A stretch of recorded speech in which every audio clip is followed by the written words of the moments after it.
Turn it up, clocking out, driving home, or just turning on. We got the remedy for the daily grind, Monday through Friday. 3:30 to 5:30 EST. Get ready for the shift. It's the Taz effect. It's the Taz effect, changing up your view, bringing news, history, and commentary to you. 2 hours of power, 5 days a week.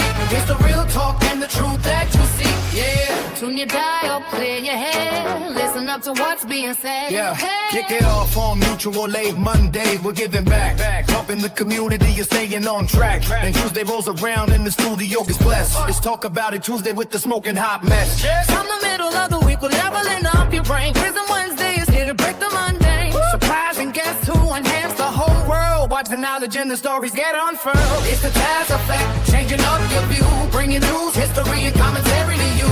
2 hours of power, 5 days a week. It's the real talk and the truth that you see. Now Thursday hits and the lines open wide. No placeholders here, nowhere to hide. Think about it Thursday, yeah, the mic is all yours. Call in, chat live, let's open up the door. And just like that, the weekend's inside. We're wrapping up the weekend, we're doing it right. Fun News Friday is the ultimate news party. Coasting you into the weekend, feeling good and hearty. 3:30 to 5:30, make it your daily check. Lock it in, turn it up. You just Good afternoon. Good afternoon. Thank you for joining me here for the Taz Effect Daily News in a way you did not know you could use. For those listening in over the radio airwaves at GCPR.live or through our Android or iOS apps, thank you for tuning in. For those listening and watching from all around the social media sphere, hey, how you doing? So glad you could stop through.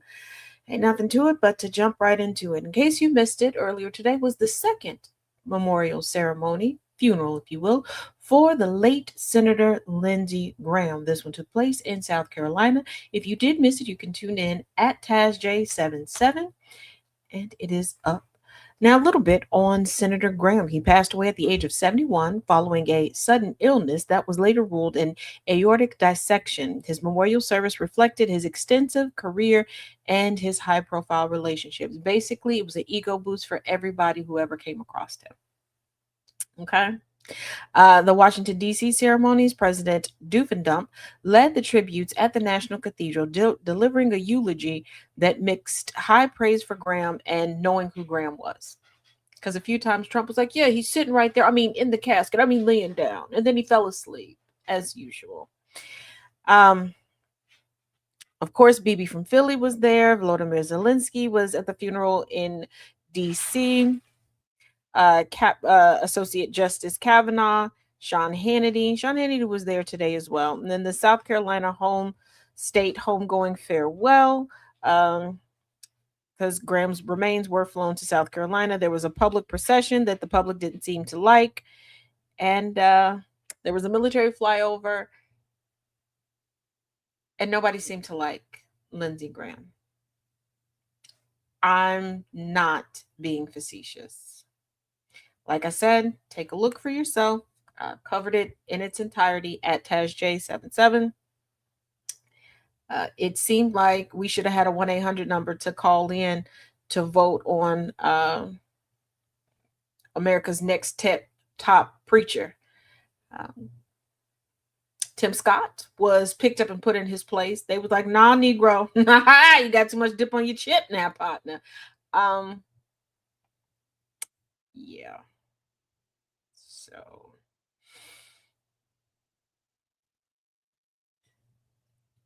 hey, the phrasing was intentional. So yeah. Yeah. This funeral very much so gave Lana. What?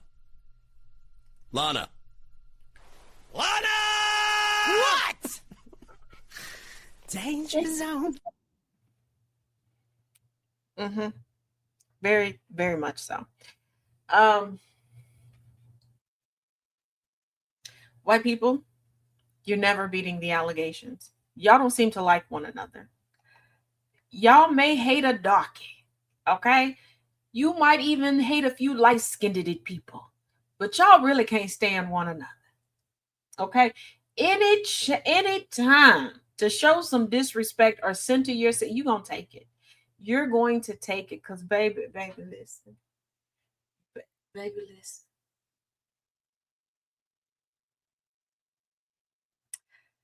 This is why I'm glad funerals happen after we gone, because mm-mm, mm-mm, mm-mm.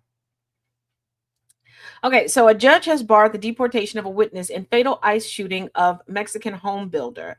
Jose Trinidad Rojas Pliego was one of three passengers in a van driven by Lorenzo Araujo Salgado when Araujo Salgado was shot by an ICE officer. It's amazing how they have no problem dumping people in facilities for month after month after month because, you know, a lot of these states cannot sustain themselves without my apologies, without prison labor. But soon as somebody witness a crime and they're like, yeah, I'll testify, I will do my good civic duty. They're like, put them on a plane, put them on a plane, put them on a plane. Interesting. A federal judge has barred the deportation of a witness in the fatal shooting of a Mexican home builder by federal immigration officers during a traffic stop in Houston. Jose Trinidad Rojas Pliego was one of three passengers in a van driven by Lorenzo Araujo Salgado when Araujo Salgado was shot by U.S. Immigration and Customs Enforcement officer on July 7th while they were driving to work at a construction site. Isn't it funny that all of these people seem to be having trouble when going to work, when at school, when following the law? And what gets me are the people who keep going, well, we need to get rid of them because blah, blah, blah, they're so evil. No, you are an evil person. But again, litmus test. You're going to give the powers that be the talking points, the platitude, and the normalization to do it to you. Here's a lesson that y'all did not learn from the Holocaust. And here's also a lesson that y'all don't get from consistently carrying forth the trope, the racial trope, the talking point of the whole blonde hair, blue eyed thing, the eugenic standard. White folks don't like other white folks, and white folks have been chomping at the bit to get rid of certain white folks that they don't deem necessary to the game.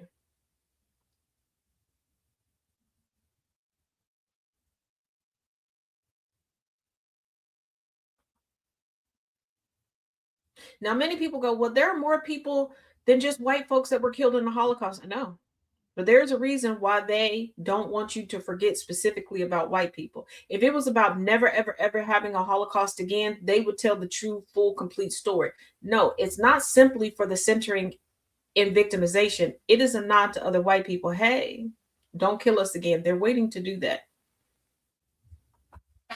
But Araujo Salgado killing sparked protests and called for an independent investigation. Within the next week, a federal immigration officer in Maine fatally shot a Colombian man and a Mexican man in Florida, died after being hit by a truck while fleeing immigration officers. And before somebody goes, well, if they would just comply, are you daft? Show me one properly identifiable ICE vehicle. Every time we get footage, ICE agents are intentionally not dressed like official ICE agents. How many times have we heard of stories of people pretending to be ICE and Border Patrol?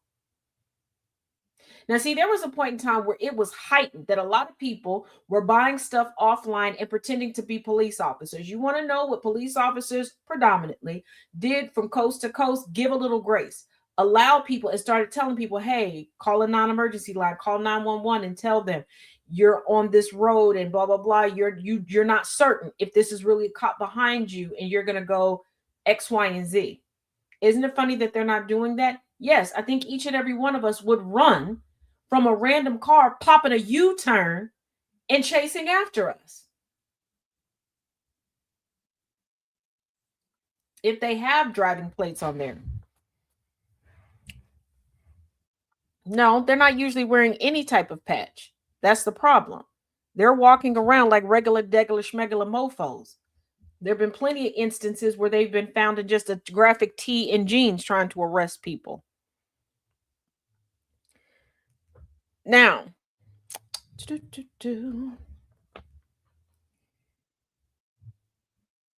I'm going to say this. I'm going to say this once and I'm going to make it clear.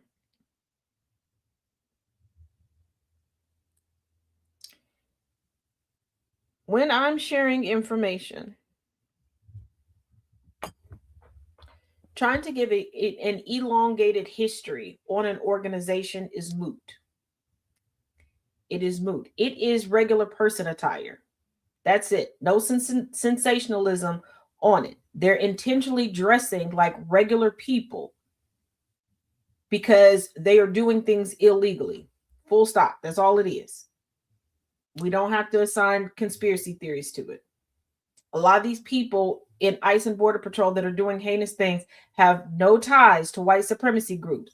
What they have ties to is domestic violence, pedophilia, and just being ain't shit people.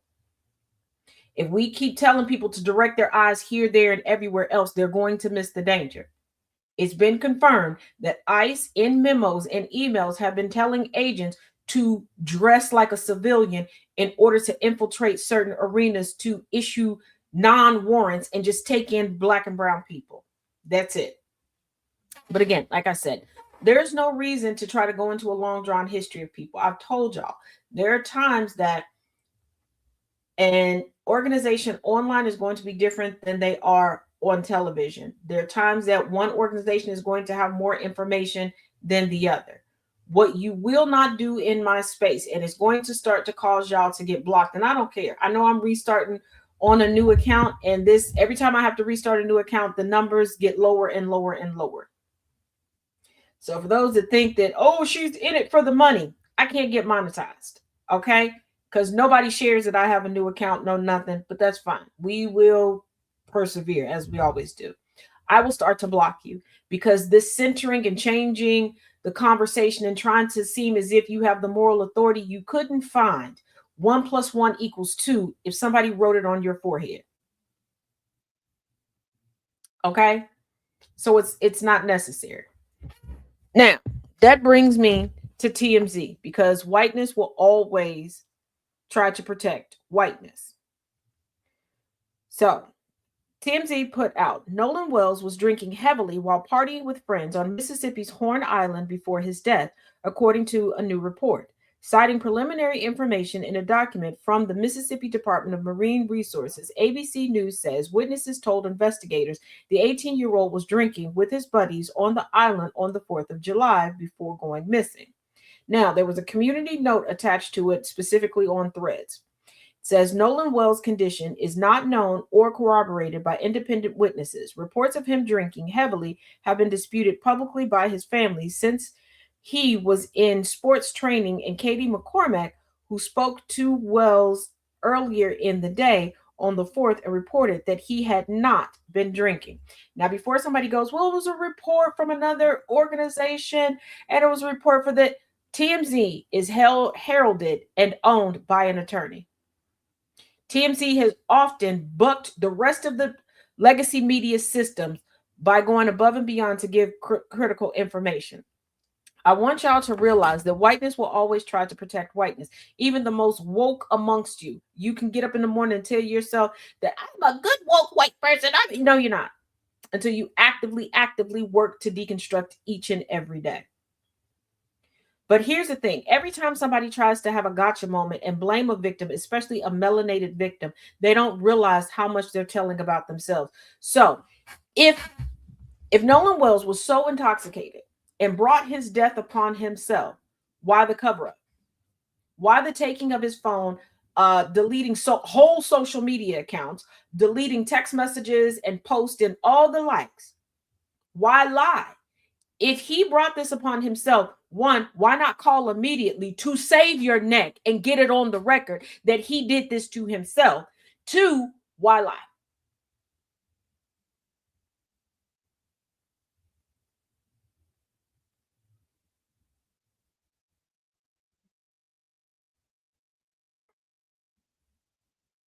And if he was drinking that much, not 21,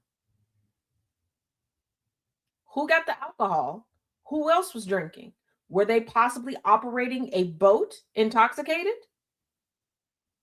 If everyone is, and if he was that intoxicated, why would you take his word for it that he was staying behind with someone? Why wouldn't you make sure that he had his phone in case something went awry?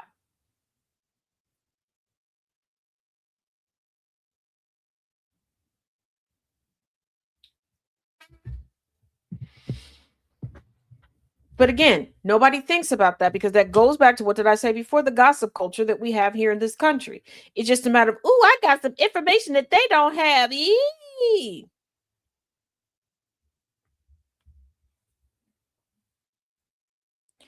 Now, also taking place today, Dr. Fauci in front of the Senate. Fauci invokes Fifth Amendment during Senate testimony on COVID-19 response.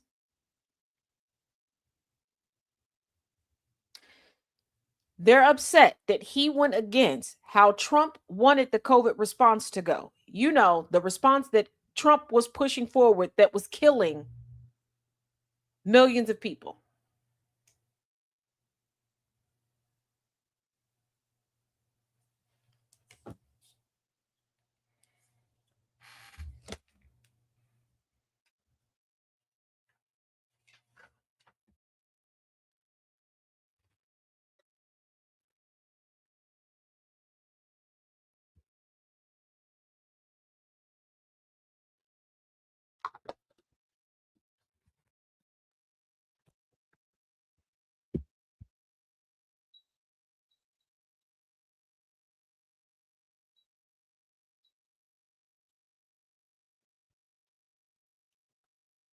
So, Republican senators vowed to vote next week on holding Dr. Anthony Fauci in contempt of Congress after he declined to answer a barrage of questions at a hearing Wednesday about his role in handling the COVID-19 pandemic.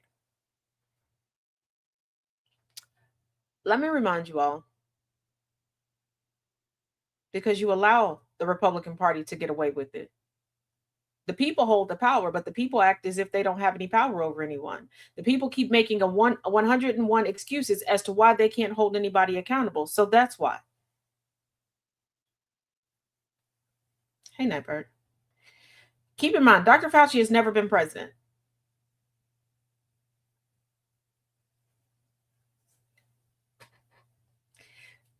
He wasn't a member of Congress. He wasn't a member. So not an associate justice or chief justice on SCOTUS. Fauci, the former director of the National Institute of Allergy and Infectious Diseases, NIAID, NIAID, repeatedly invoked the Fifth Amendment during the hearing before the Senate's Homeland Security and Governmental Affairs Committee. Senator Rand Paul, the committee chairman who has led investigations into Fauci, said after the hearing that he wanted courts to assess whether Fauci could plead the Fifth, given he was preemptively pardoned by President Joe Biden out of fear of political prosecution. Pleading the Fifth has nothing to do with that. Not to mention, we know how this is going to go. And Rand Paul has a lot of nerve. I know people will be like, but he's a doctor too. He should be able to ask questions. Rand Paul could not cut it, okay? He decided to try to make his own professional association and register himself there when he let his licensure lapse. Take that how you will. Paul has long accused Fauci of deceiving Americans about the origins of the COVID-19 pandemic. We have people, okay, with waterfalls bursting out of their booty holes. People cannot eat Alfredo sauce. Okay, there's screw worms in meat. Damn near everything is on a recall. And we still want to talk about COVID-19 that y'all already said was a hoax. Y'all said by this time, anybody who took the vaccination should either be dead or have superpowers, that we should have real life X-Men right about now. Fauci said in his opening statement that he would refrain from answering questions under the advice of his attorneys. It pains me to do so because of the respect that I have for the legislative branch of government and my decades-long record of cooperating with Congress, he said. Fauci said he testified before or briefed congressional committees over 200 times in his 38 years as director of the National Institute of Allergy and Infectious Diseases, which he did. Given Senator Paul's obvious obsession with calling for my prosecution, his repeated slanderous comments about me, and recently his publicly releasing my unredacted personal diary aimed at embarrassing and intimidating me, the only conclusion I can reach is that the sole reason he is calling me before the committee is to get me to say something, anything, that could vindicate his repeated public pledges that I end up, in his words, behind bars, Fauci said. I want you to think how a doctor's diary was a necessary component to be leaked.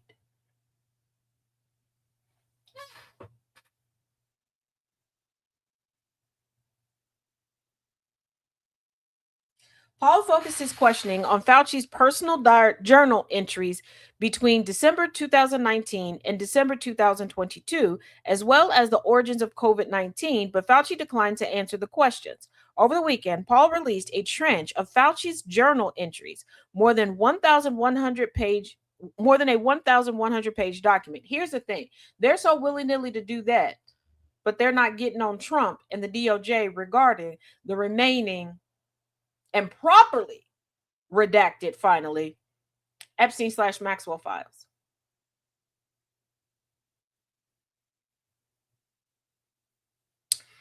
We're not calling for an investigation into megachurches that have already been linked to pedophilia and sex trafficking. We're not calling for an investigation into the podcast and the guest on the podcast of the Tate brothers.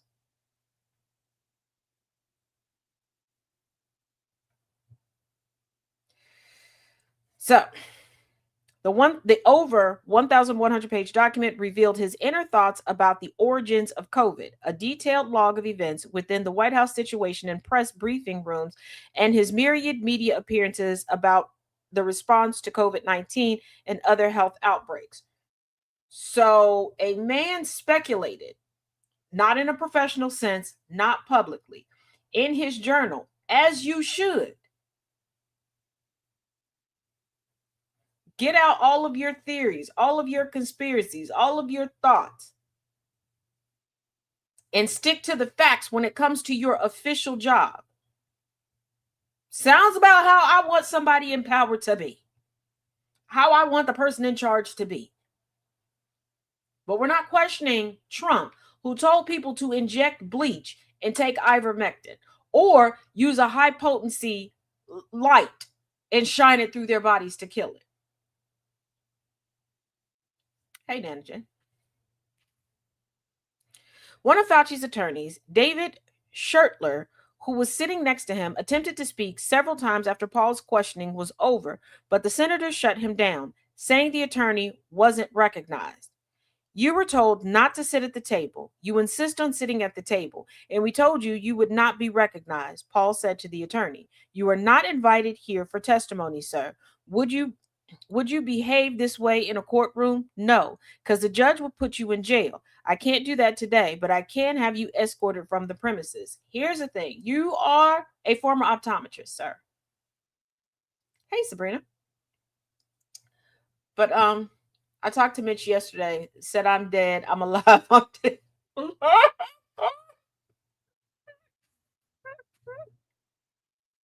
can't. I can't.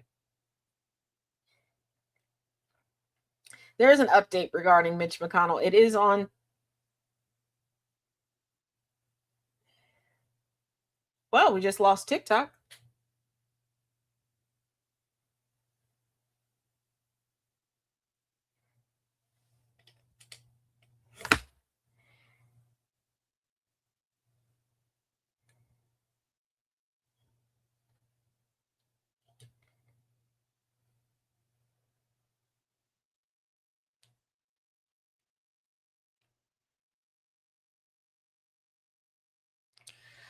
Hold on.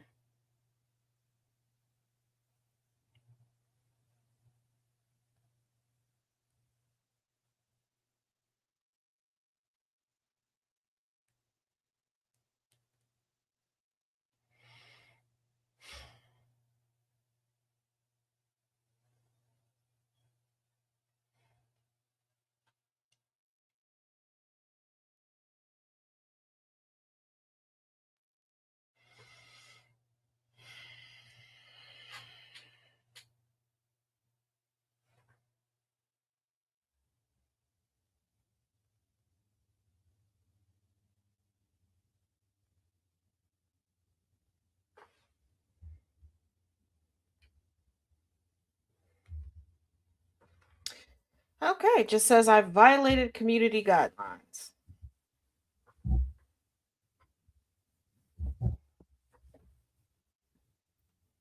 For this.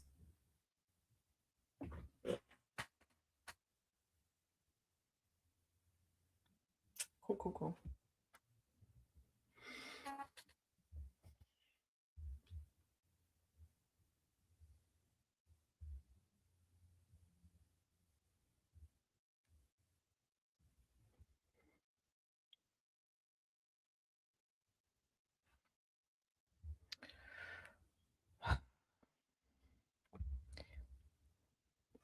Back to what I was saying.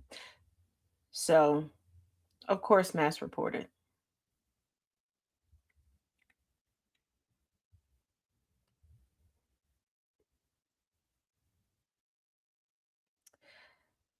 Uh, Now, Rand Paul, failed optometrist. Um, you don't know how a courtroom works, and y'all had no problem with Pam Bondi bringing her attorney in, letting her attorney speak for. Like, people can't have legal representation. The Clintons brought attorneys in with them. People generally have attorneys there, but okay. And no, a judge would not remove an attorney from a courtroom because you pay an attorney to go into the courtroom to speak for you. Anytime you have anything to do with legality, that's what you pay the attorney for. So the attorney should be recognized. But okay. After about another minute, Paul called for security and Capitol Police had Schertler escorted from the room. Republicans on the committee hammered Fauci over entries in his journal that they claim show he contradicted himself and sought personal fame.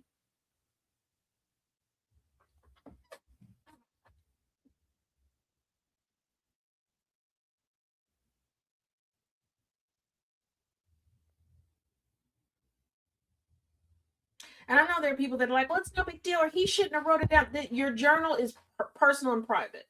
I don't know about you, but I have a myriad of things that I keep in my journals. Okay. I generally have more than one journal at a time.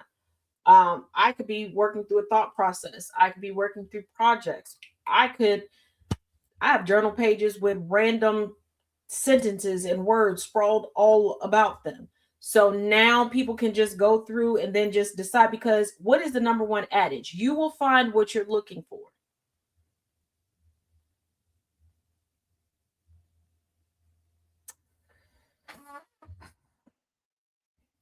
Senator Ron Johnson out of Wisconsin, sounding incredulous, said that Fauci lied to his to,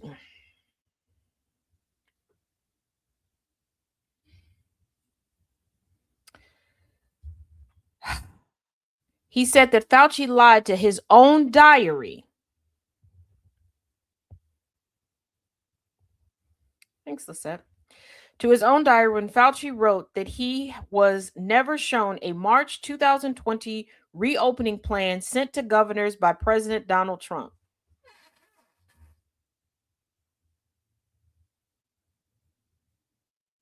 So y'all believe this is what pisses me off about people, human beings.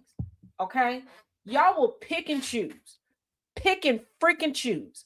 So he's telling the truth about everything in his diary. So that means that he lied to the public. But he lied to his diary when he said he didn't get certain information. Y'all listen.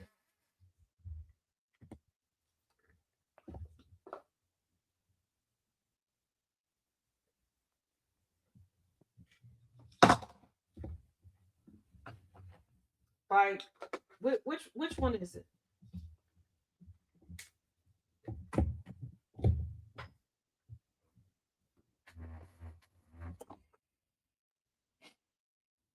So I'm just simply asking you, is that true? Did you literally lie to your own diary? Did you know of that letter sent out to the governors about reopening county by county? Johnson said.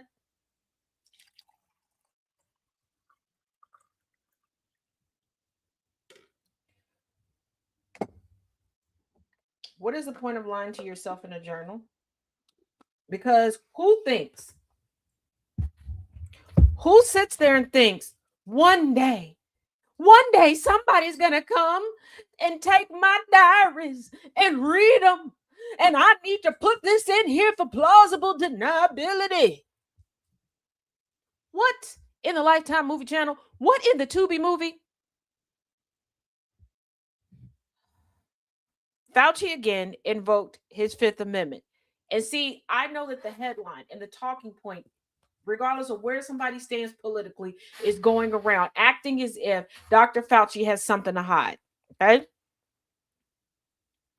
Other Republican senators, including James Lankford of Oklahoma, asked Fauci about the theory that the COVID-19 virus originated in a laboratory, but the doctor declined to answer the questions. They're trying to prove they want Fauci to say that Trump isn't a liar. That's what they want. They want to go, you know what? Trump was telling the truth. Trump, why? Why do y'all care? Trump is now a lame duck president. He has dementia. He ain't gonna make it to the end. So y'all want to frame it as if he's lying, as if his illustrious, almost 40-year career in federal government protecting all of us. Y'all didn't have a problem with him till Trump told y'all to have a problem with him. A lot of us are alive right now because of Dr. Fauci, because of his work and because of his warnings. This is no emotional connection to him or anything. That's just facts. That is just facts. Other presidents had the cranial capacity to go, you know what? I'm not a doctor. Let's listen to the experts and cut this off before we have no people and no need for an election. Because what good is it to be a president when you have no people to preside over? I wish the top 1% would realize this when it comes to corporations. What good is it to become the CEO, CFO, COO when you have no one to be your employees or your consumers? But I digress. In a December 2024 letter to the staff director for the House Select Subcommittee on the Coronavirus Pandemic, Schertler said Fauci has never characterized the lab leak theory as a conspiracy theory, but that the discussion around the lab leak theory has been rife with conspiracy theories. Democrats on the committee defended Fauci's right to plead the fifth and thanked him for his years of service. They used their time to condemn the hearing as a fishing expedition and one that distracted the committee from more pressing public health concerns like the current U.S. measles outbreak and affordable health care. Yeah, did y'all forget that? Measles, tuberculosis, and bubonic plague have said, remember us? We're making a comeback.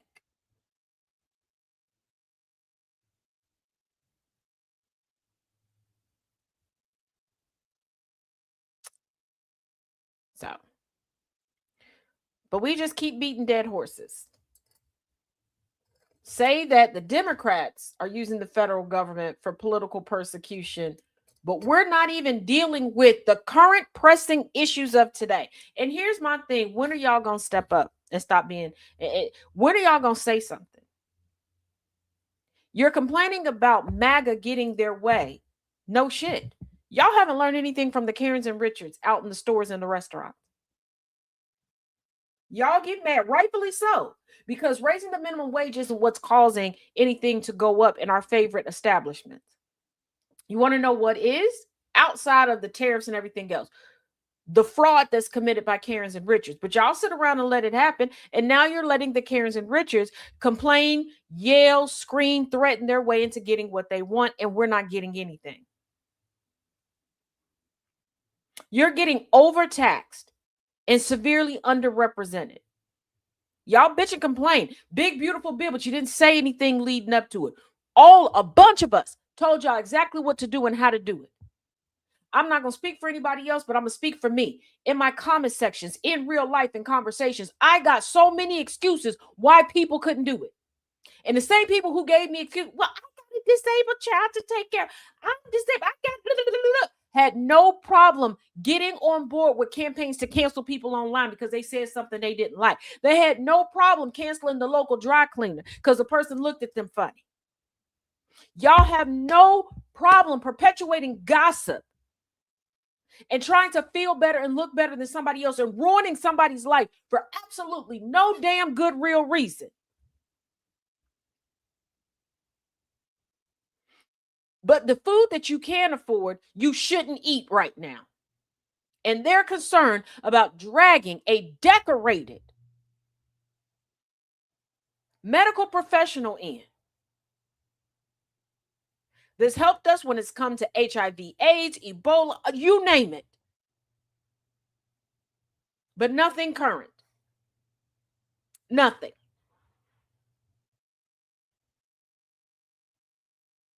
Y'all are here making jokes about anti-vaxxers, forgetting that they're vaccinated. They're letting their kids go unvaccinated and wiggle out into the world with the rest of us. So when they kill your kid by proximity, they kill you. They kill Meemaw, Papa, your favorite auntie, uncle, your favorite cousin. Then what? Have y'all so soon forgotten what happened during COVID?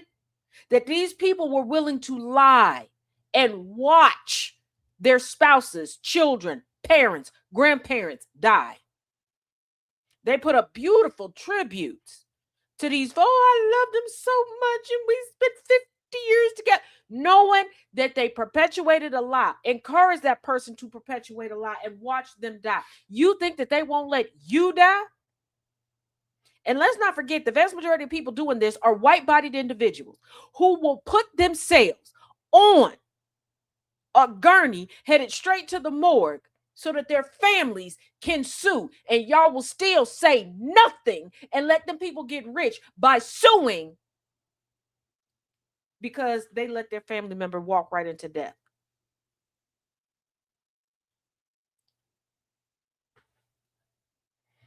But I don't want to hear another complaint about MAGA until y'all get up and do something. Get up and do something.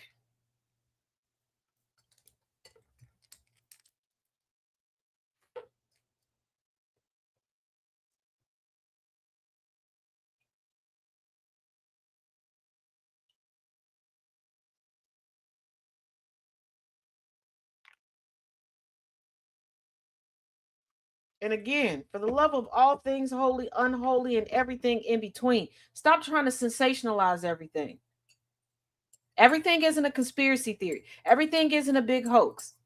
Everybody isn't connected to some great scheme.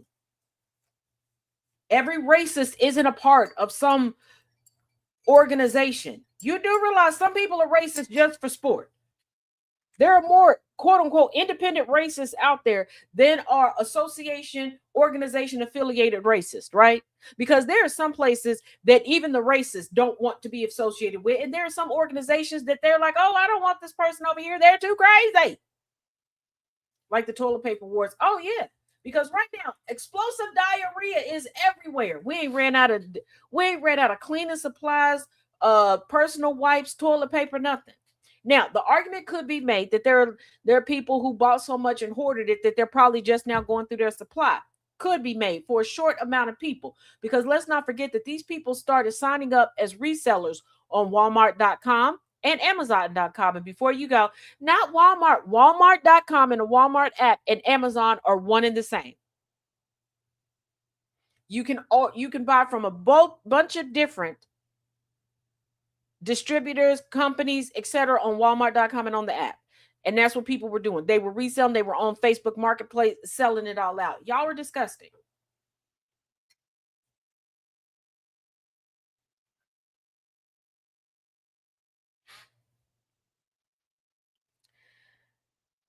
Now, Doof and Dump, One of Ed Trump's declassified documents raises major red flags. Of course they do.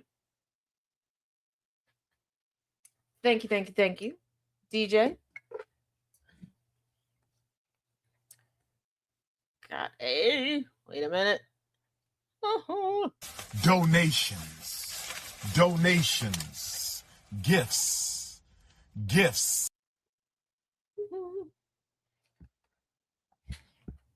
Now, former intelligence officials have signaled out a recently declassified memo in Donald Trump's recent 2020 election related document dump as warranting deeper investigation. The Steady State, a group of former national security and intelligence officials, has called for an independent probe into a 3-page CIA note on China titled Sensitive PRC Reporting from 2018 to 2020. The document's date and author are redacted, and it's not clear where the memo came from within the folds of the CIA. An analysis by the group found that it departs in both style and format from CIA drafting culture and does not include the telltale signs of a CIA review. Yet Trump directly quoted the file during his national primetime address on July 16th, ignoring its dubious origin. He didn't ignore it. Can we normalize not giving Trump more credit than he deserves? Here's the thing. Where are the comment fact checkers? I watch her on multiple GCPR shows, and especially in mine. Where are the Google girlies? Okay, where are the Google goons? Why aren't y'all doing this in right-wing spaces? Why aren't y'all doing this in legacy media spaces? Why aren't y'all on the horn when he's live and on air in those comment sections getting him together? Why y'all come over here trying to outsmart?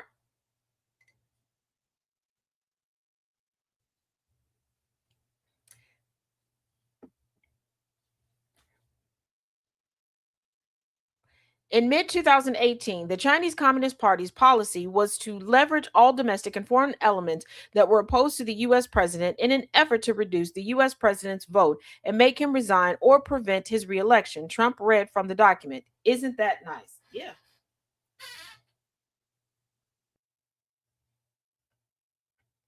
Over the span of his 25-minute speech, Trump repeated thoroughly debunked claims that there was interference in the 2020 presidential election and that the intelligence community had intentionally withheld information from him during his first term about China's attempts to undermine U.S. election integrity. Trump leveraged the CIA memo to implore the Justice Department to fire those involved in the cover-up and file criminal charges if appropriate.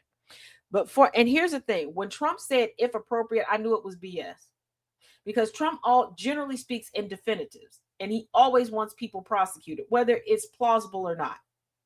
But when he said, if appropriate, I was like, yeah, this is some bullshticky. No, nobody's coming on today with me. But former intelligence officials have been wary of the document's narrow perspective and thin context, suggesting that it could be a response to a targeted request from someone within the administration. This is what was reported Tuesday by MS Now. Stephen Cash, executive director of the Steady State and a former CIA and Department of Homeland Security official, told the digital news organization that he planned to send a letter Tuesday to top lawmakers about the note's anomalies. It is particularly dangerous when intelligence products are presented piecemeal to American people, Cash wrote. Confidence in the intelligence community is predicated not only on what it ultimately knows, but on the integrity of how it works, of how its work is produced and presented.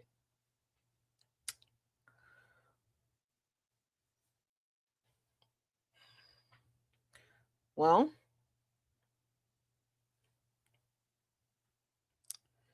here's the thing.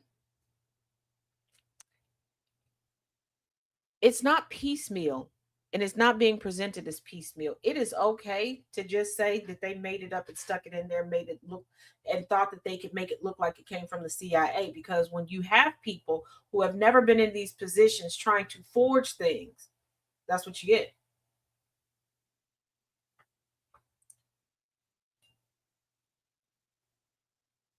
That's what you get.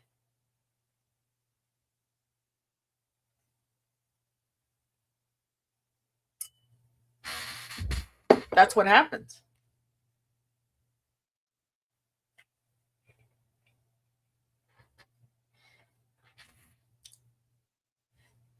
And before you go, oh, Taz, that's a reach about him having somebody forge documents. Is it?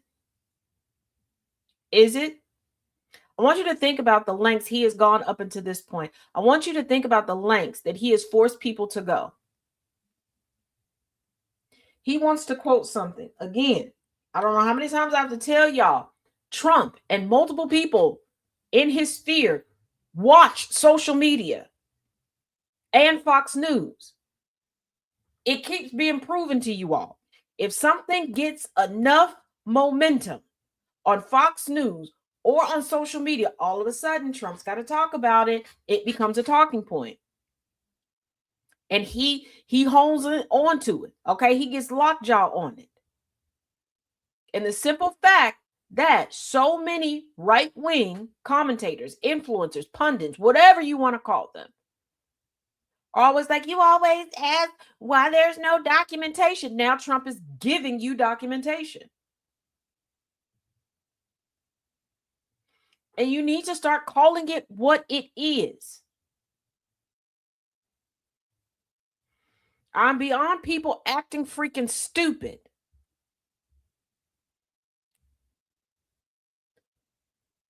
Now, Trump strips honor from decorated military intelligence veteran who served both parties.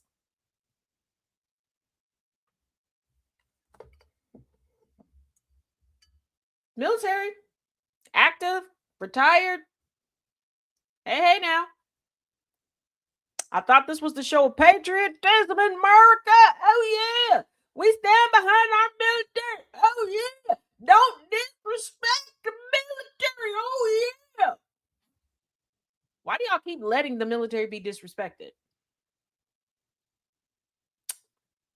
Why do you keep letting your oath be pissed on?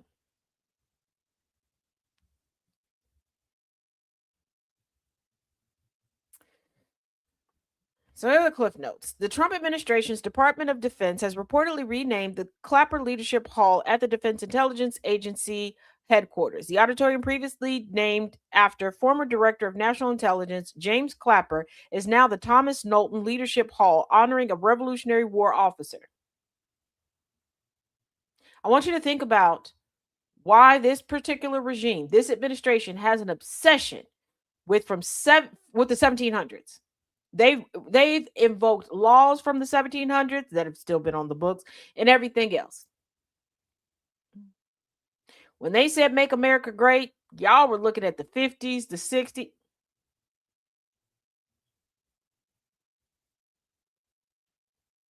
And I know you're thinking the obvious for you, the obvious for me. Girls can't go to school. Children can go to work. Children can be married. Women can be beat. You can't be prosecuted for it. Women have no rights. Any property that is left to a woman automatically goes to her husband.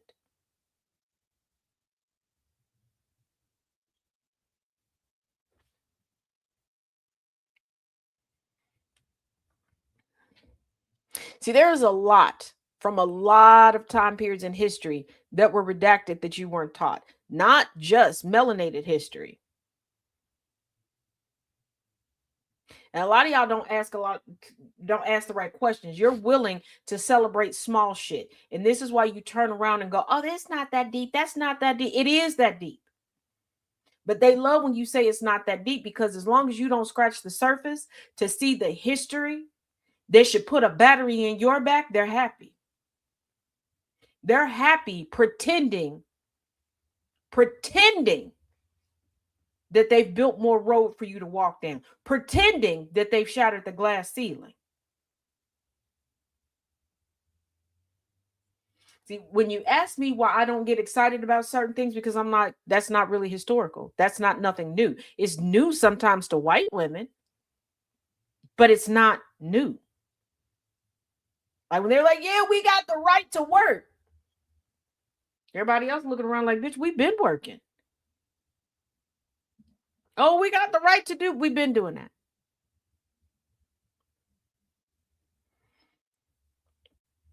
The change reflects President Doofenshmirtz's long-standing animosity towards Clapper, stemming from his role in investigating Russian interference in the 2016 election.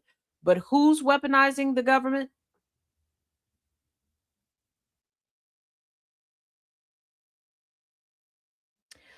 Unnamed senior defense officials accuse Clapper of politicizing the intelligence community, making him unfit for recognition. That's the excuse y'all are going. But you know what? Of course, that's the excuse that they're going to go through. We live in a country where people enjoy pretending to be stupid. So they're going to treat all of us at large as if we're stupid. Y'all let mediocrity win the race. Clapper has consistently denied allegations of politicizing intelligence and leaking the Steele dossier, pointing to subsequent reviews that confirmed the investigation's finding.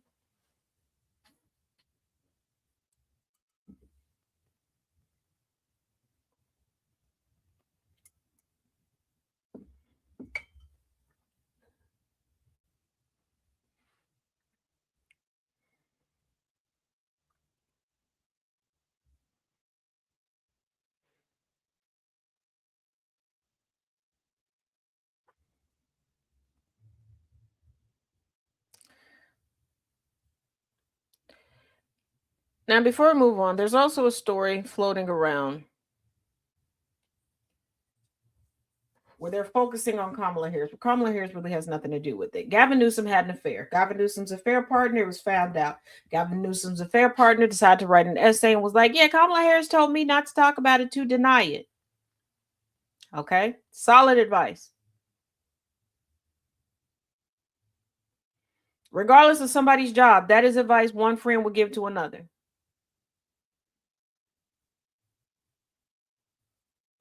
And women, when it comes to any job that you want, you have, whatever, yeah, you can't talk about having an affair with somebody. That's not going to get you. A man can have 50 million damn affairs. People will still hire him, will still have respect for him. Now, that's just what men do. Well, who the hell do men having affairs with?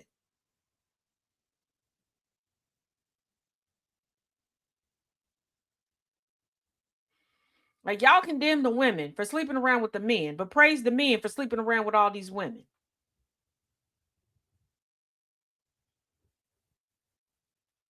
Okay.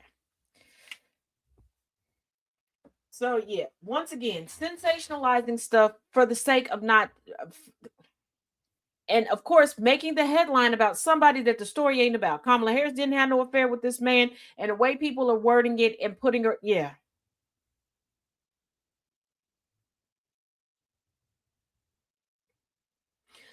And before you go, why are they reporting it like this? Because y'all don't correct it, and y'all will tune in for that shit.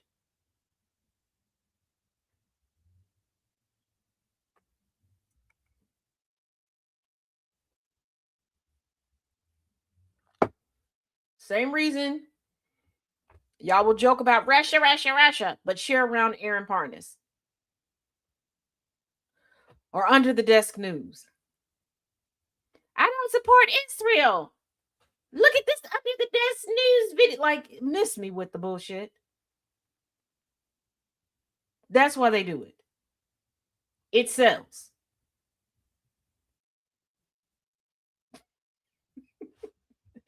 Moving on. Trump DOJ appeal E.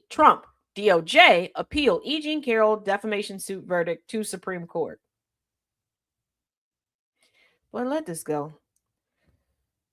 Dumb Trump and the Department of Justice are petitioning the Supreme. Why is the Department of Justice petitioning anything? The Department of Justice is not the personal law firm for the president. The Department of Justice is supposed to be the defense team for we, the people of the United States. And again, how long are y'all going to let this go on? So he has time to cheat but not fix California? Yeah, of course. He's white. He's a man. He got a dang-a-lang. Just like too many people were easy to just walk on past like they had blinders on when he said that his son was a fan of Charlie Kirk. But y'all believe that if somebody puts D next to their name, that it stands for Democrat and not just doof and dick.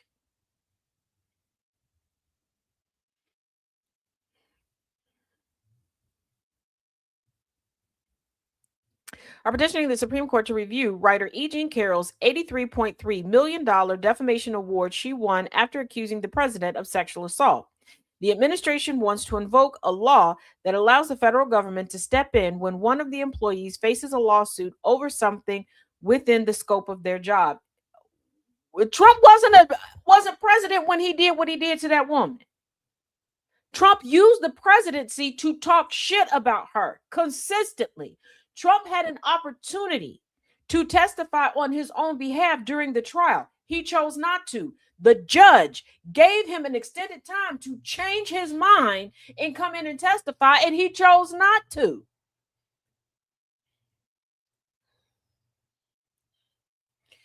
Absent this court's intervention, the sitting president is facing nearly $100 million of personal liability for conduct that was well within the scope of his federal office that alone deserves the court's attention, the DOJ wrote in court filing. So talking shit about a private citizen unprovoked was reason for what? Because if he would have shut up and never talked about this woman, she said a million and one times, she never would have sued him. She never would have said anything. The woman already gave up having sex and essentially became a hermit. Now she's gotten her personality back in her fight. Like, what? And if he would stop fighting appeals and just pay it, this wouldn't have carried over. This would not have carried over. He stretched it out. He thought that winning that immunity case with SCOTUS, he thought, oh, once I get back in office, all of these things will disappear because nobody is explaining to him what these rulings mean. Nobody is explaining to him what these words mean.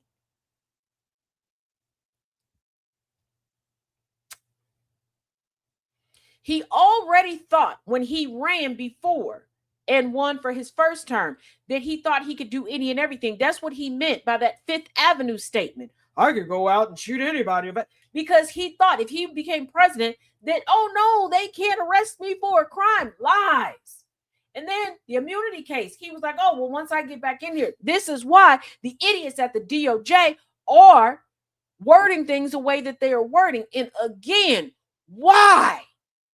We don't live in an autocracy. We don't live in an aristocracy. This isn't a dictatorship. Trump is not, well, he may die in office, but he's not going to be in there forever. And it's not like his family is coming in. We don't have ayatollahs.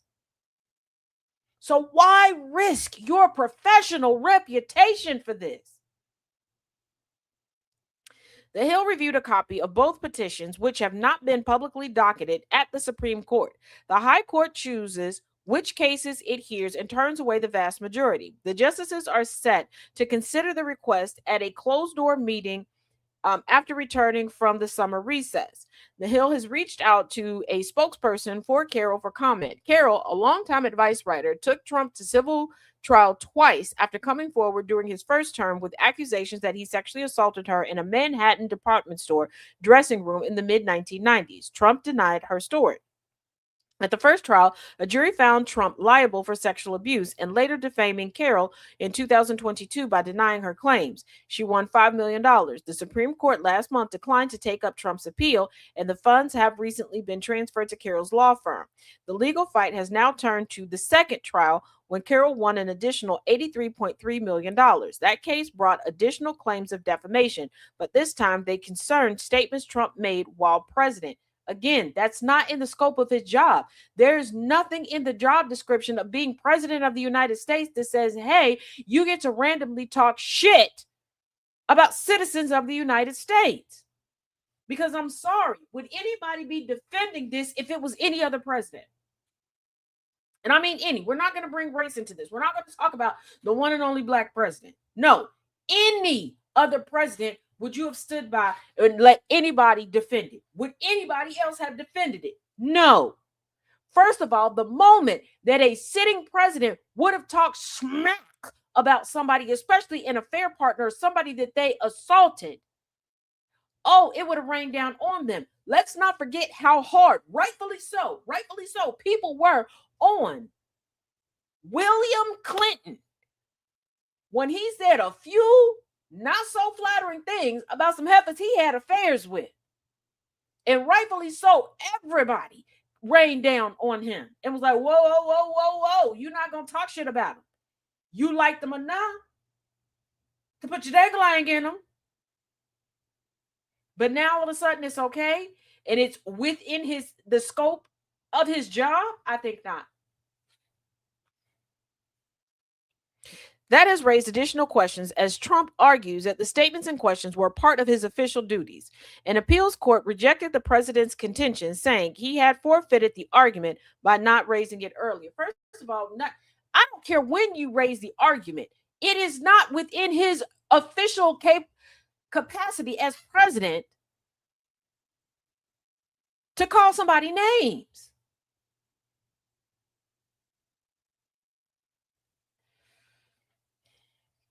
Ilhan Omar. Wait for this. If they take it up, either wait for them to deny it or wait for them to rule on this, sue the pants off of him. Any and everyone that he's ever been defaming towards or disrespect, sue him. Come together as a class in law. I keep telling y'all, when are y'all going to listen to me? There are plenty of fired, displaced, put out of work, laid off, whatever you want to call it, DOJ, legacy attorneys that need a job. Get to it. Trump is not good for anybody's mental health. He's putting all of us in danger. DOJ has told the Supreme Court it doesn't need to go that far. Oh, I'm sorry. Wait a second.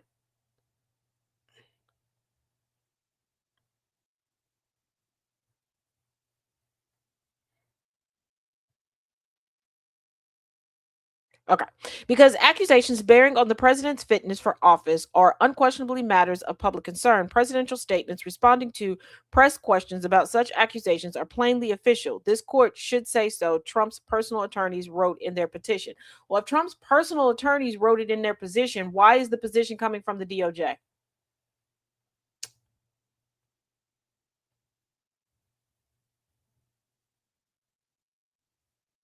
And how is an accusation negatively affecting they didn't have this argument when Trump caused an abundance of attacks on then President Barack Obama. And you know what? With all the attacks that were waged on Obama, he didn't become disrespectful. It hopes to invoke a 1988 law called the Westfall Act, aimed at protecting federal employees. The law allows the Justice Department to substitute itself as a defendant when a lawsuit concerns something a government employee did in the scope of their jobs. Calling that woman everything but a child of God is not it. And I promise y'all need to start making it known, get vocal about it, that that's not what you want. You sit here talking about you need better health care, you need better all of these things, but you're willing for them to take your good hard-earned tax dollars and do this while you still can't go to the doctor, while you still can't afford to eat. And what you can't afford to eat, you can't eat because it'll jack up your insides. You got potholes big enough that the Incredible Hulk could lay down comfortably in it and take a nap.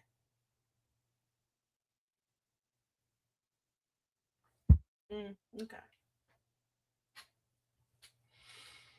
So were y'all aware that Pete Hegseth gave 50 service members medals on ribbons for the sake of propaganda?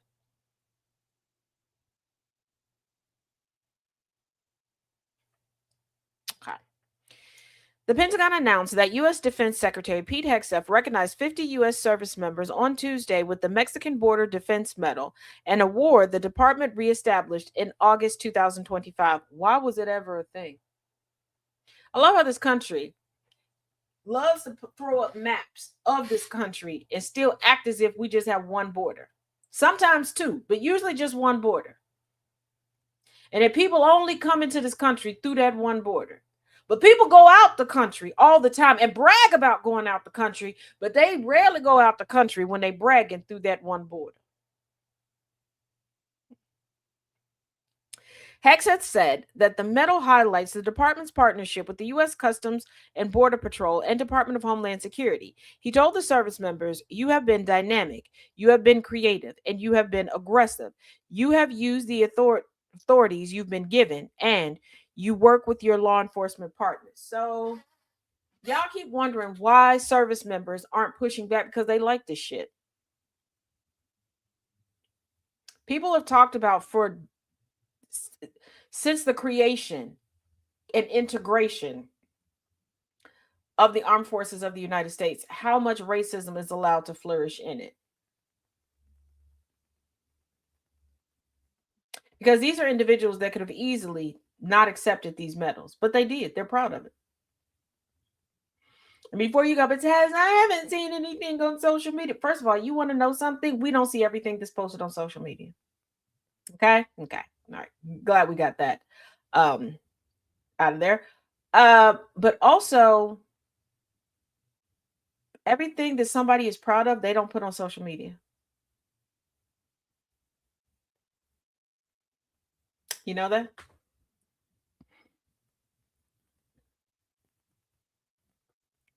So, Fred Wellman, a West Point graduate and former Army aviator who served 3 tours in Iraq and who was running as a Democrat in Missouri for incumbent Representative Ann Wagner's seat, slammed Hegseth for the ceremony.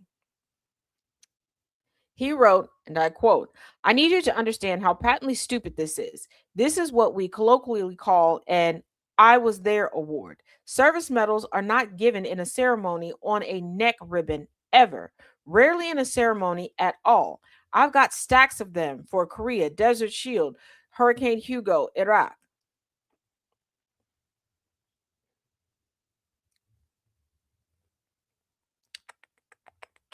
And more. 90% of the time, they show up on your records and you might get a physical medal handed to you at the office. These aren't combat awards, certainly not with a neck ribbon like the Medal of Honor.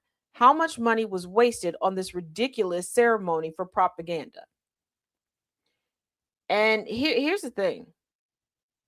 There are people who may argue with you that, no, I don't agree with that. No, I'm not racist. No, blah, blah, blah. I'm of this descent. This is my ethnicity. This is my race. But here's the thing. Most people that are not military, that are not from military families, and I'm talking close proximity military families, like you lived in the house, you were, don't know the difference in medals.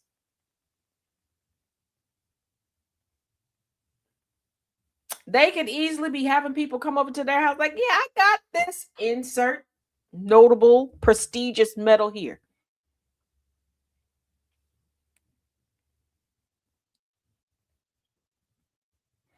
Stars and Stripes reported the award is limited to U.S. service members assigned, attached, or detailed to a unit deployed as part of a designated operation supporting CBP for 30 days within 100 miles of the U.S.-Mexico border or 24 nautical miles in adjacent U.S. waters.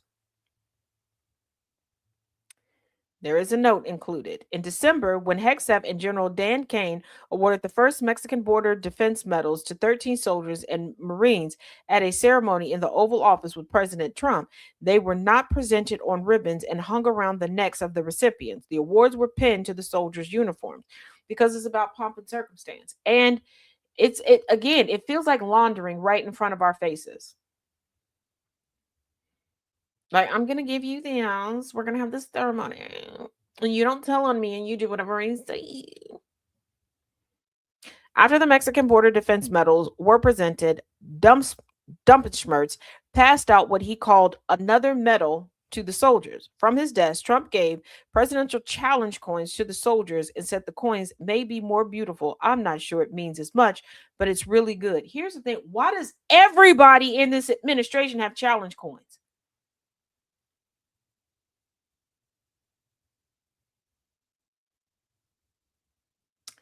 They have made we talk about participation trophies very tongue-in-cheek. Okay, they have made it a reality. Senators talk about Black, brown, indigenous people of color get so many things handed to them, yet They're finding 1,000,001 ways to get this undiverse administration as many participation trophies literally handed to them as possible. Trump suggested to a few of the soldiers, "You can tie it around your neck, get a nice ribbon," to which they lightly laughed. Because again, there are people who fantasize about the military and infantilize the military. There are people who will talk to you as if they have extensive military experience that were just in ROTC in high school.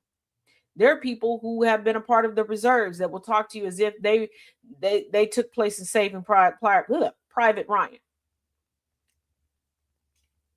There's so much that's infantilized, and this is why there's so much stolen valor as well, because such emphasis is put on this. Like, if you can't be a business owner, if you can't be an executive, be a military man, be a cop. But I don't expect much, because we live in a society where people don't understand that every attorney isn't going to be a multimillionaire. Every doctor isn't going to be wealthy. But people love the prestige of and they act as if there's no bad any of them. So yeah, people think, "Oh, well, the medal is extra special if it's on a ribbon." And they don't just put anything on the ribbon. Just put it on the ribbon. But again, I blame the general public, because why did we normalize making special days and having special ceremonies for people doing their damn job? When we started having special days and services and ceremonies for police and firemen, hell no. And before you go, what has we do that for going above and beyond the call of duty? Please explain to me, when it comes to law enforcement, military, or firemen, what is going beyond the call of duty? Because every time they get an award, that's fulfilling their damn job description.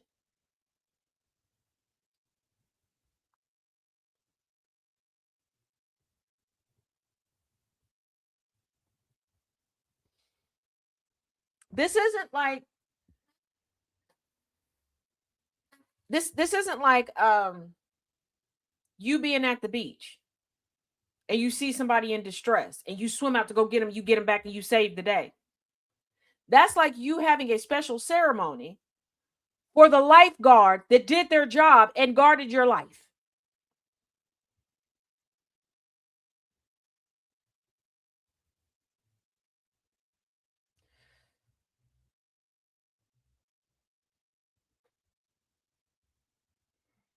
Bottom of the class gets jobs too. Yep.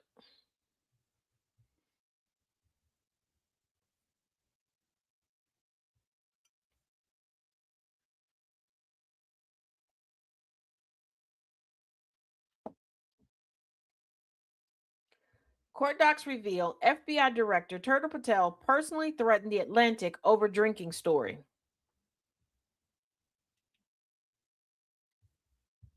But who's weaponizing their position? It's amazing that the people who are not in power are weaponizing power that they don't have and positions that they don't have, and getting blamed for power that they don't currently have.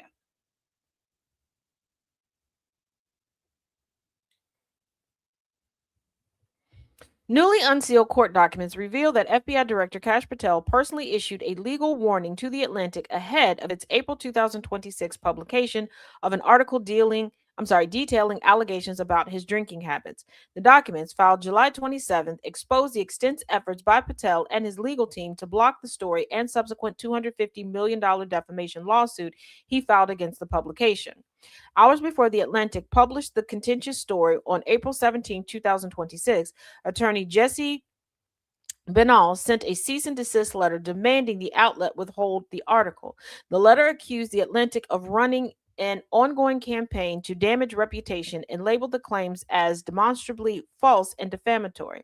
Benall warned that if the article ran, Patel would be forced to take swift legal action to uphold his reputation.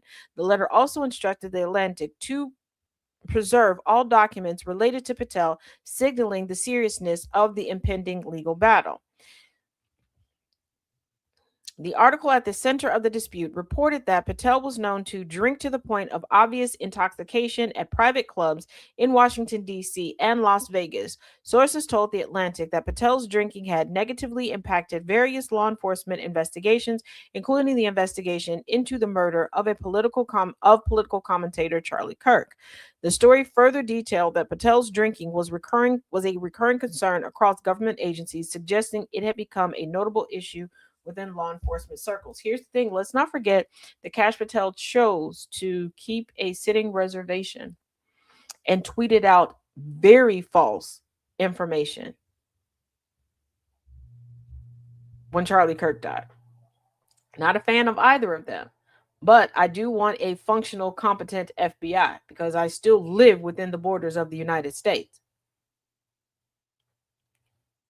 Following the article's publication, the Trump administration moved swiftly to contain the fallout. FBI Assistant Director Ben Williamson reportedly called the story one of the most absurd things I've ever read.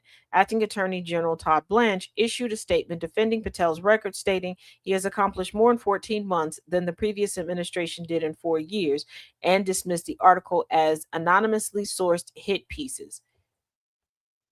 Do they know that we've been alive and competent this whole time? Accomplished more in 14 months than anybody else.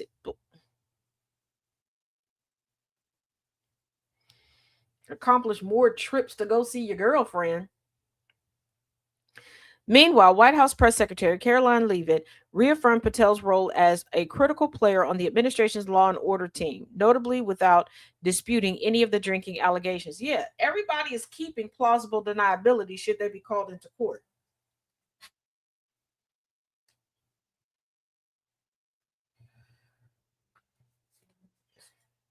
Jeez Louise, people. So, yeah. No, and he's so critical and crucial that he's not called in till the last minute. He's just willing to do the dirty work.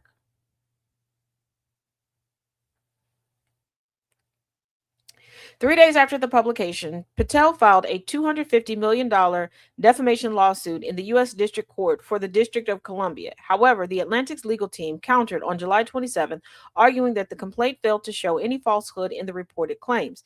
They asserted that several allegations were substantially true, supported by congressional testimony, lawsuits from former FBI agents, and oversight letters from Democratic lawmakers. The Atlantic also highlighted that this was Patel's fifth defamation lawsuit against media outlets, all of which had been dismissed or dropped previously. Notably, a recent suit filed by Patel against an MS Now contributor was dismissed the day after Patel filed the current lawsuit.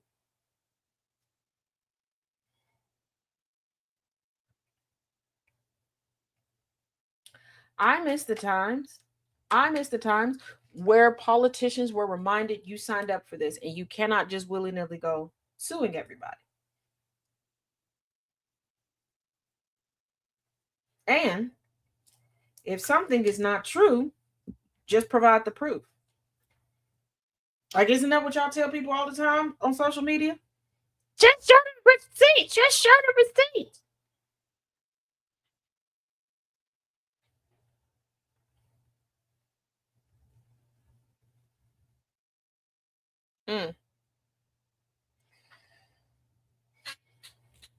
Mm.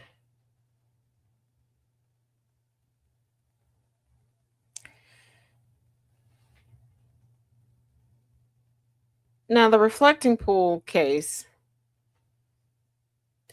What? Oh, my arm.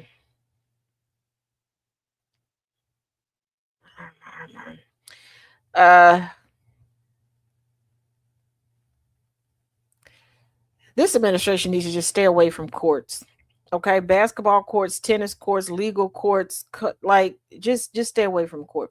Food court, you know. I miss one line was a bad thing to. Oh my goodness, me too. Former Olympian David Hearn demands grand jury records in Trump reflecting pool vandalism case. I ain't mad at you. Former Olympian David Hearn is demanding access to secret grand jury records in the criminal case accusing him of vandalizing President Doofenshmirtz's reflecting pool, arguing prosecutors failed to present evidence supporting the felony charge against him, RadarOnline.com can exclusively reveal. According to a newly filed motion obtained by Radar, Hearn is asking a District of Columbia judge to order prosecutors to turn over the grand jury's legal instructions and complete transcripts or review the materials privately to determine whether grounds exist to dismiss or reduce the indictment. Hearn is charged with one count of felony destruction of property stemming from allegations that he damaged reflecting the reflecting pool on the National Mall, a landmark that became the focus of national attention following Trump's highly publicized $16 million renovation project. In the filing, Hearn's attorneys argue that that the government's own evidence raises serious questions about whether prosecutors established an essential element required for the felony charge that Hearn caused at least $1,000 in damage to the property. According to the motion, the government's sole grand jury witness regarding damages allegedly testified the reflecting pool was already suffering from significant deterioration before Hearn ever interacted with it. Defense attorneys claimed the witness acknowledged that the pool had been leaking more than 1 million gallons of water each week, that this expansion joints had exceeded their service life, and that the liner had already contained a rip before the alleged incident.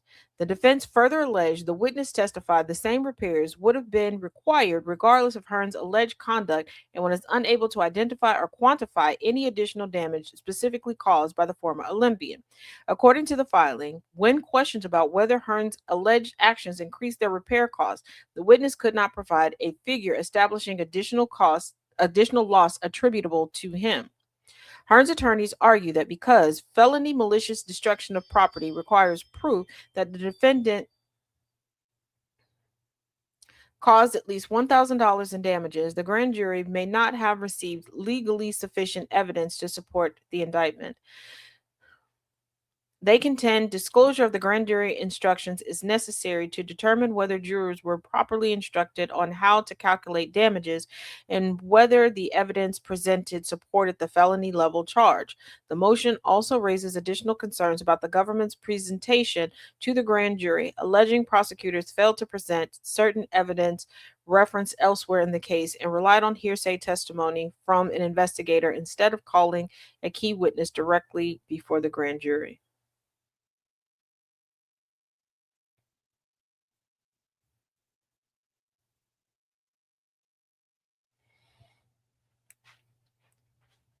Defense lawyers argued those alleged irregularities warrant further judicial review of the proceedings. Hearn is asking Judge Todd Edelman to order prosecutors to disclose the requested grand jury materials or conduct an in-camera review to determine whether the indictment should stand. The court has not yet ruled on the request. The latest filing marks another development in the ongoing legal battle surrounding Trump's reflecting pool.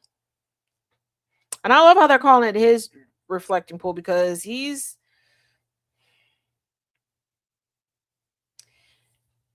also, remember, everything's supposed to go down. The drugs, they're going to be more affordable, even though affordability is a word that was made up by the Democrats, but also a word that nobody heard of until I said it, like groceries. Trump administration pulls the plug on a Medicare subsidy that cut drug premiums. Oz says the bailout is over as seniors brace for 2027 hikes.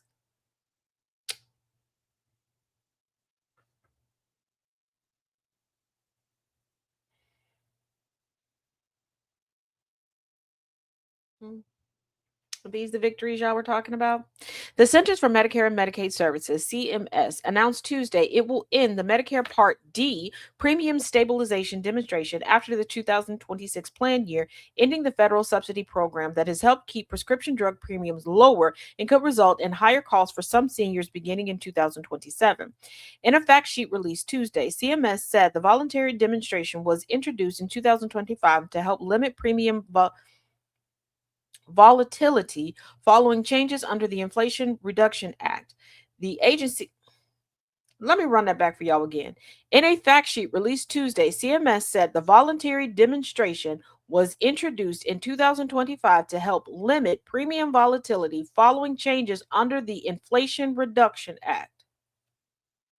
The agency said it will discontinue the program because Part D plan sponsors now have sufficient experience under the redesigned Medicare drug benefit to develop their bids without additional federal support, returning the market to traditional conditions in 2027. So, having something that made things affordable taught people how to better negotiate. The Wall Street Journal, citing administration officials, reported the program is providing an estimated $3.6 billion in subsidies this year. The average premium for a Medicare Part D plan was about $36 a month this year, according to KFF, a health policy nonprofit. The officials also told the Journal that had the demonstration continued into 2027, more than half of the funding would have gone to United Health Group Incorporated. Yes, that one. Yes, that one. A company spokesperson told the Journal it remains committed to working with CMS, ensuring seniors have access to affordable prescription medicines. Centers for Medicare and Medicaid Services Administrator Dr. Mehmet Oz defended the decision in a post on X because, of course, conduct all the government business on damn Twitter, saying the previous administration had directed billions of taxpayer money to insurance companies. Did they? We are stabilizing the market, so this bailout is no longer needed, Oz said. Where's the stabilization?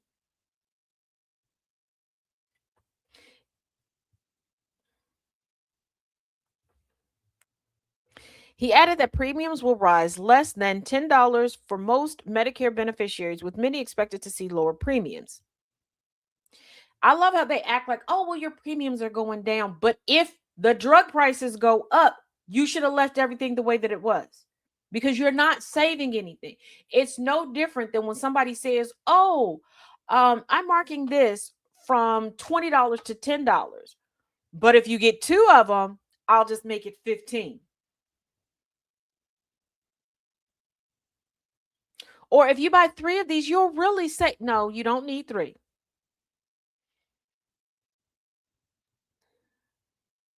And said every beneficiary will continue to have access to low-cost plans while the administration pursues policies to reduce prescription drug prices, including expanding access to GLP-1 medications for $50 a month. So you don't have an answer for it. You're going to continue negotiating, but you're going to take away the safety net.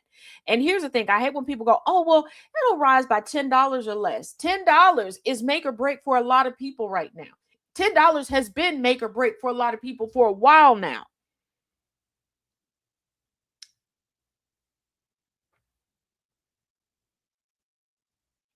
Administration officials told the Journal that roughly 25% of Medicare Part D enrollees are expected to see premiums remain flat or decline in 2027, while about 30% will face monthly increases of less than $10. The remaining 45% are projected to see premium increases largely between $11 and $20 per month. Officials argue that insurers no longer require federal support and said affordable plan options will remain available for beneficiaries willing to compare plans. With what time? Because everything regarding the federal government, they make so complicated that if you don't have the funds to pay somebody who goes to school to learn how to translate this stuff into layman's terms for you, you're screwed.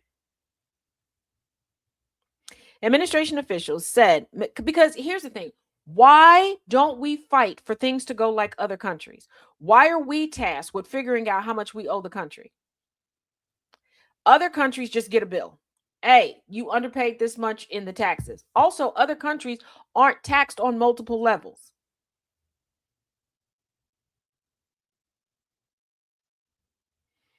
Other countries are like, hey, you've paid into this ever since you've been working. This is what you qualify for at this age, this age, this age. Oh, you sick and you need your money that you put into this account? because you can't work no more. Okay, this is how much you got. So life expectancy, according to your medical records, is another 20 years. So for this to ration out, this is how much you can get per month.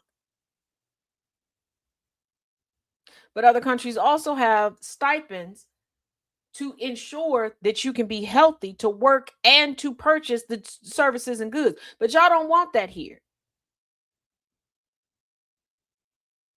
And that's the crazy part. You know what you need. You know what would make your life better, but you don't want your neighbor to have it. But when your neighbor doesn't have those things, and epidemics and pandemics, why didn't they? Because they can't afford it, Darlene. You keep working against yourself for the sake of being damn selfish. Y'all are the same people that want somebody to give to you, but you never give to anybody else. Not even time, not even energy.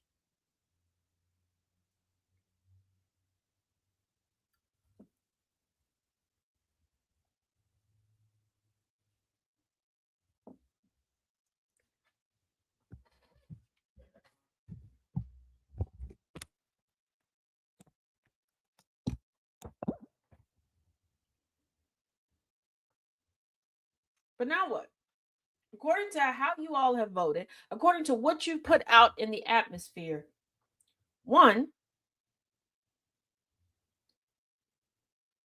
who you let move into your house? Have you put together a schedule for how long you supposed to take care of mom and dad before they go off to your sister and brother's house? Or are y'all all coming back into one house to just take shifts?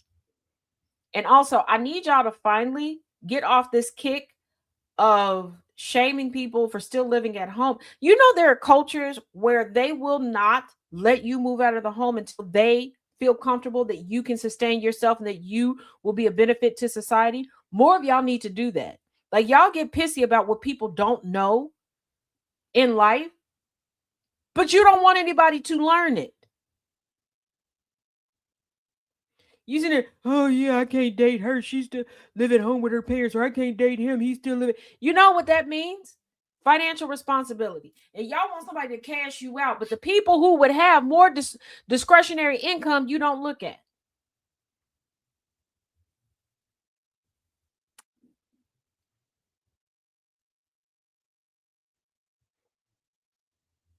You do know wealthy people rarely move out of the house or off the property. Y'all are the same people who used to watch Yo MTV Cribs, where multiple celebrity kids showed y'all that they lived in the pool house, lived downstairs, lived upstairs.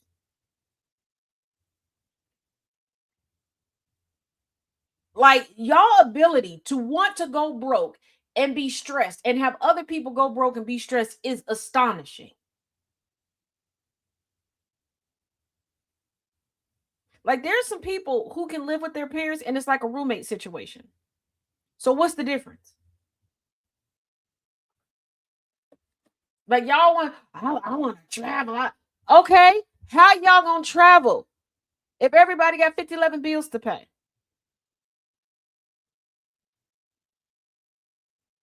Y'all out here arguing on social media about what a luxury vehicle is. Baby, at this point in life, in this country, being alive is a luxury.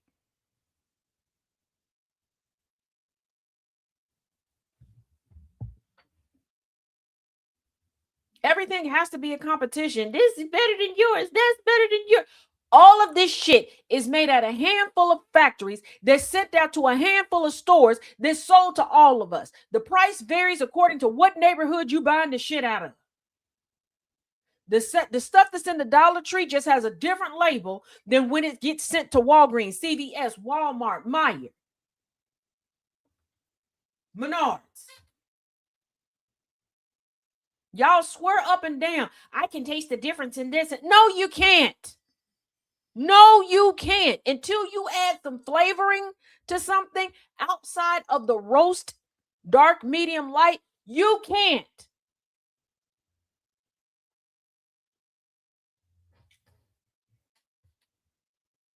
Y'all sitting here trying to teach each other tips on how to recognize a knockoff or anything else. First of all, there's levels to everything. There are certified duplicates of everything. But do you know all that shit comes out of the same factory? The same people are getting the coins off of whether you buy it fake or anything. It's all real because it's all coming from the same damn place. And y'all can't tell the difference.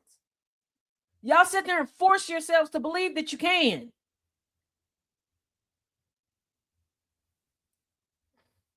For what? That we don't have vibranium walking around. We got certain amount of things that make certain amount of fabrics, materials that we can work with.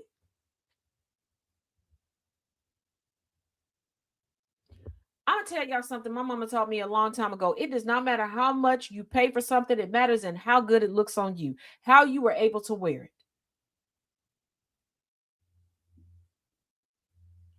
Because for a long time as a child, I didn't understand why people wanted to pay certain amounts of money for things. Because I didn't know what other people in my family and friends and family were paying for stuff. But I would always come across some way, somehow, an adult that would always, I paid $1,000 for it, and it looked like crap to me. And I was a child. I didn't realize it looked like crap because the person didn't know how to wear it. They were doing something to show you that they had this thing. Yes, like my prom dress, Jess. It's like to show you that they had it. You ever see somebody who gets a Rolex and they put it on top of the sleeve and and it looks a mess. Person has one. I met somebody who claimed that they grew up so rich. I knew they didn't. And they had some designer pieces. And yes, I'm being very facetious in saying designer because they created these designer pieces. Okay. They created iron-ons of like Louis Vuitton and were making things that it was very well known that Louis Vuitton, Gucci did not sell. Now that officially is a knockoff. Okay. And they're like, no, this has to be here. Because they needed to pair these things to look like they had stuff that they did. For what? For what? It's no different when I tell people, why are you going to the grocery store purchasing by label?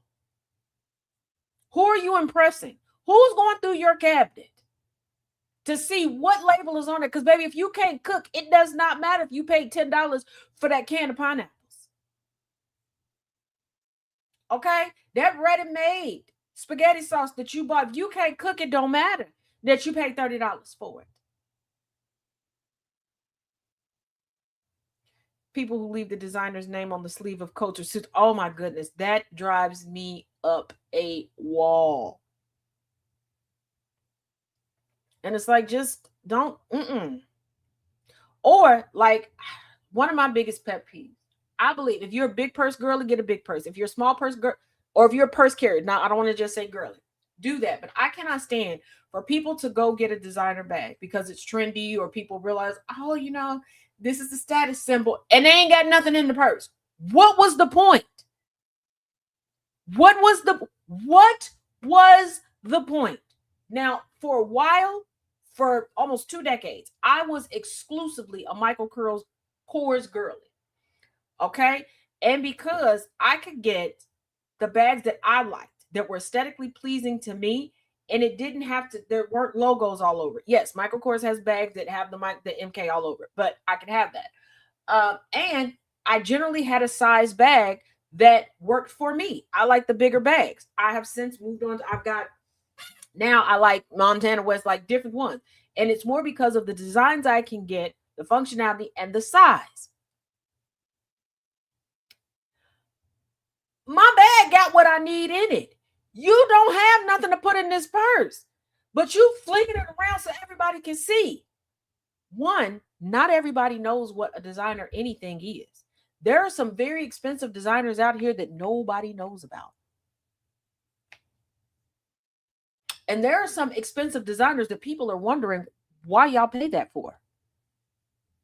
There's one that I question why it goes for the prices that it goes for, but I'm not going to, actually there's two, but I'm not going to say nothing here because I'm black, and because they're black designers, so they say. I ain't seen not hair tail of who's behind this, so I don't know. One was quite trendy for a while and it done fell out, and I don't hear people talking about it. So I don't know, but I'm like, but if we done moved into the realm where we are profitable and we can make our folks rich off of mediocrity, hey, what goes around comes around. Do you? But a lot of times you're flaunting stuff that people don't know that they're supposed to be impressed by it. How embarrassing. But you're doing all this for what? You going home and you got to ration out one bag of popcorn for the whole week. And the people you trying to impress are going home and getting a protein and 2 sides and a piece of bread every night for dinner. Like the designer plastic bag. Oh my goodness. Yes, Nana J. That drove me. Just like the people that were running all over TikTok to get the Birkin bag reusable shopping bags. It's not, when I first heard about it, I was like, oh, that's a cute idea, because the woman behind the Birkin bag that everybody said, she uses it to like a tote bag to toss any and everything in there. So I thought, oh, it's a reusable bag. It's like the original really big Birkin bags, and it, you know, was solid. Like you could put stuff in there, it wouldn't float around. I was like, oh, I'll order one of those, like reusable shopping bags. No, it's not in the shape of it. It's not anything. It's just got a picture, just a regular rectangular reusable shopping bag and a picture of a Birkin on the front and the back of it, and people were going crazy about it. I remember when Stacey Adams was a flex. Yeah, me too. And here's the thing with the Stacey Adams, especially the shoes, there were so many shoes that look like Stacey Adams. I remember certain people like sitting somewhere and walk past, like lift up their I was like, are you serious? Like, come on, like, I'm sorry. And I'm not trying to take away nobody's thunder, okay? There's only so many ways to design a shoe. There's only so many ways to design a suit. There's only so. And here's the thing. When we talk about better quality, again, they're all made at the same factory. Why aren't we all just getting the same quality?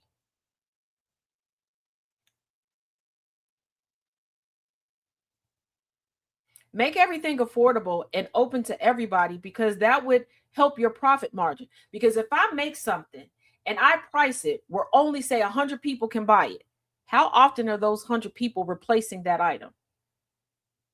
So that leaves me to try to market to folks that I know cannot afford this price point. See what I'm getting at?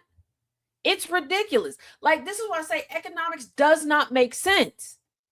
Why not price it at, say, $50 and be able to sell it to damn near everybody in the country? No, I'm going to make it $50,000. Okay. Just like I think it's absolutely asinine that salespeople have quotas. And this is what I mean. In furniture stores, car dealerships, cell phone stores. Why do you make these people have sales quotas for the week? How people ain't buying those things that often.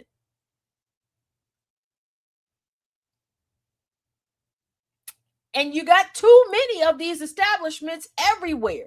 It would be different if you had these quotas on people, if it was like the old days where it was one car lot per city or sometimes county, one cell phone store, one. You know, back when we first started getting cell phones, regardless of your carrier, you could go into certain places and that's where you got your phones from. That's it. Depending on where you live, that was it. So it made sense if you were putting quotas on up, because yeah, everybody got to come here. They don't have any other choice. But if you got 67 establishments all selling the same products, why are you firing people? Because they can't sell 10 cars, 10 cell phones, 10 couches, 10 lazy boys, 10 beds. It's no different than these luxury pricings. If I go and get sheets, let's say I got a 10-bedroom house. I say I get 3 sets of sheets for all of that. When's the next time I'm really going to replace the sheets?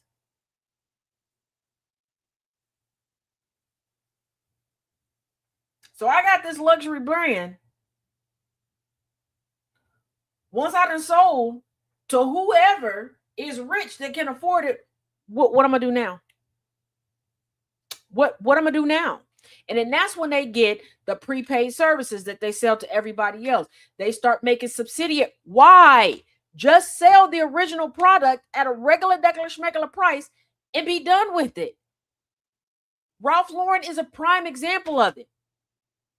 They're selling you the same thing 50 ways from South, trying to tell you it's different quality, it's different this, it's different. It's all the same thing coming from the same place.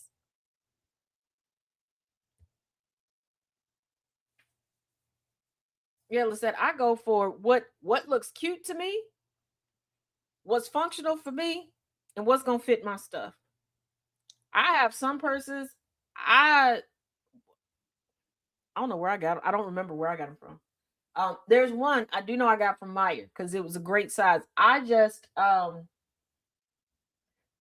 it's black leather. It's really big. But the leather on the inside, it like bleeds all over everything, which makes all my stuff look dirty. So I don't really use it, and I don't know how to stop that from happening. So if anybody knows, has any tips, please let me know. Please let me know. Yeah, but all of this.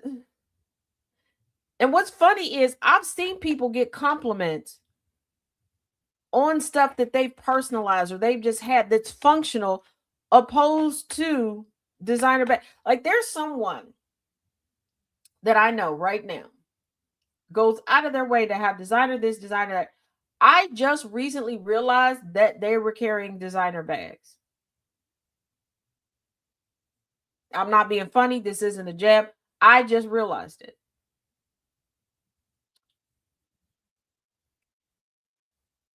And they're not used to carrying designer bags because they're not even using them to their full potential. Like one of their bags, they could have put everything that they were carrying for that day inside the one bag. Trust me, when I can do that, I do. But they got like 3 different bags. Like, I'm not a person. I lose purses. Yeah, I know a couple people like that. But I'm like, this is somebody who, and I've also noticed that they get irritated when friends of theirs get complimented on their purses because they got these designer purses.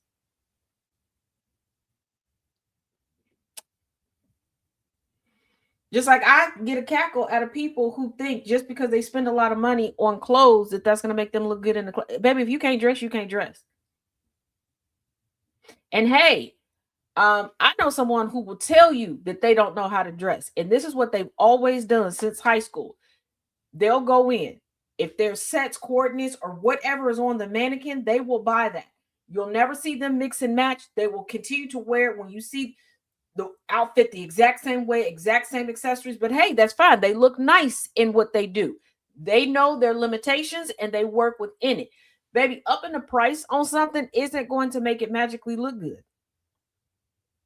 Okay? If you got on a shirt that looked like you should be drinking pina coladas while walking down while listening to Jimmy Buffett, and your pants look like you should be walking a bride down the aisle, baby, it's just not gonna work. It's not gonna work.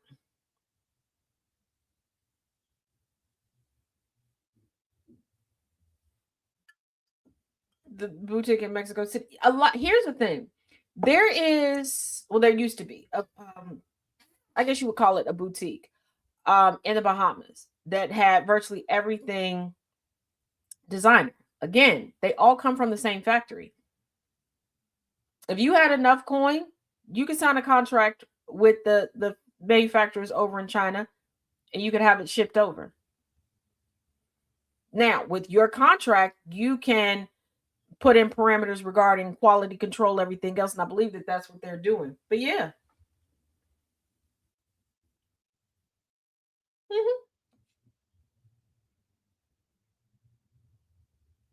That's why people make a big deal about the certificates of authenticity. First of all, I've known of many people that have had designer purses that have never filled out to get certificates or registered. They don't care. Like my mama was one of them. She didn't care. A purse was a purse to her. Okay. It like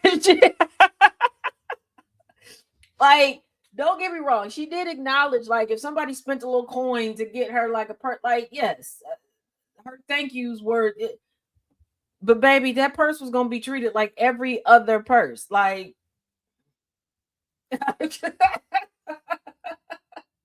honestly, I guess that's why all of her purses lasted so long. Cause she wasn't like, it's a kid. And I know y'all seen people when they get something a little designer. Now I'm like that when it comes to certain colors of things. Like you may see me in certain outfits with the lighter colors where I'm like, oh, please don't come too close. Yeah, because I'm afraid of like getting a stain. And sorry, I'm a lady. You get stains in certain parts, people make assumptions about you. I'm very, and I know you're probably thinking that you're big golden. Yes.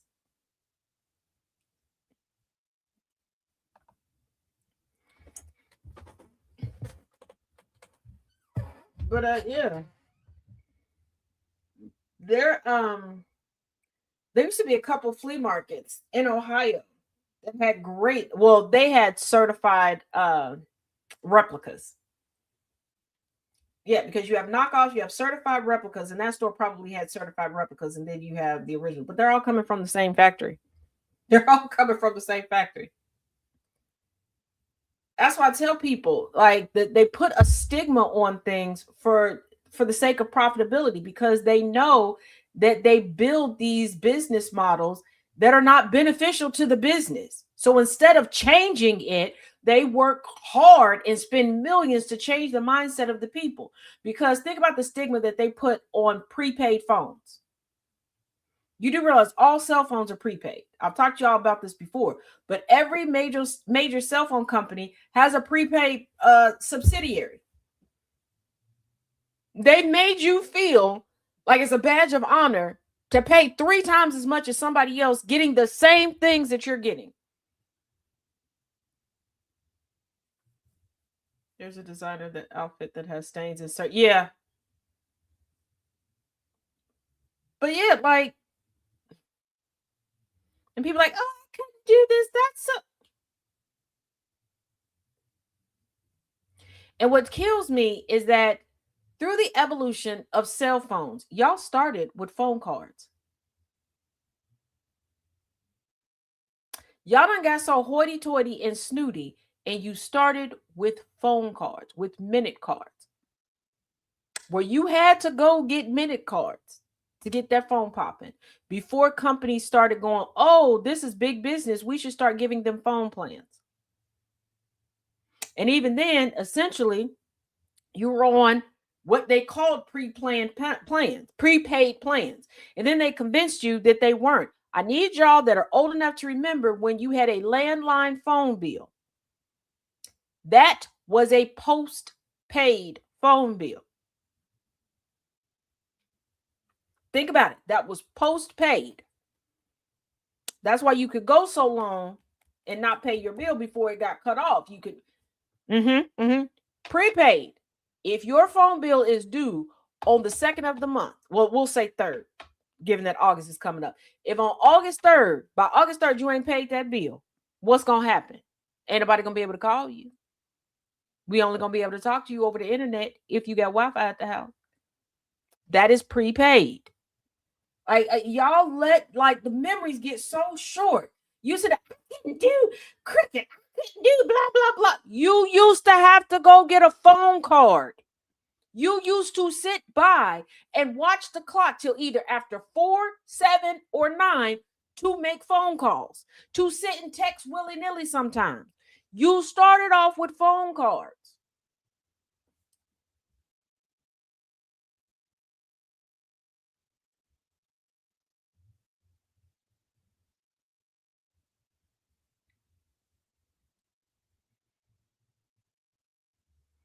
Y'all used to have to keep track of minutes. And you learned the ultimate shorthand in order to text back and forth. You used to have rules when we could start sending pictures and videos as to when anybody could take or send a picture or video to you. Now you hoity-toity. I could never have it. You already have a prepaid plan. Yes, on my Nokia. Yep. Like you already have it. But you let them convince you, oh, that's so low. Not to mention, how would anybody know? How would anybody know? Because I remember for a very, very short period of time, people were trying to shame one another for when screenshots were being put up. And then a couple of us, and then it blossomed out when people started thinking about it. You're shaming somebody, but we're all on the same app. We're all able to do the same thing.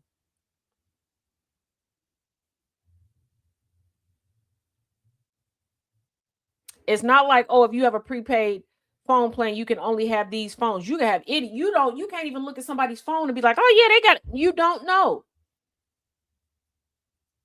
Permco will cut you off over 25 cents. Ooh, shit.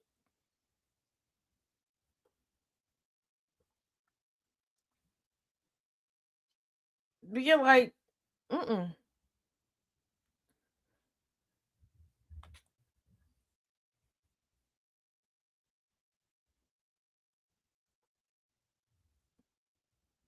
Mm-mm, mm-mm, mm-mm, mm. No.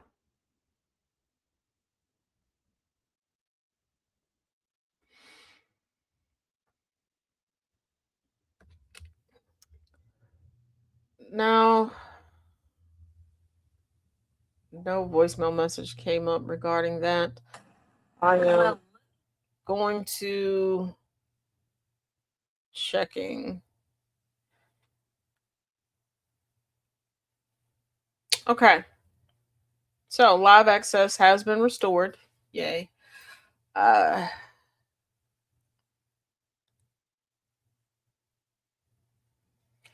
I'm trying to see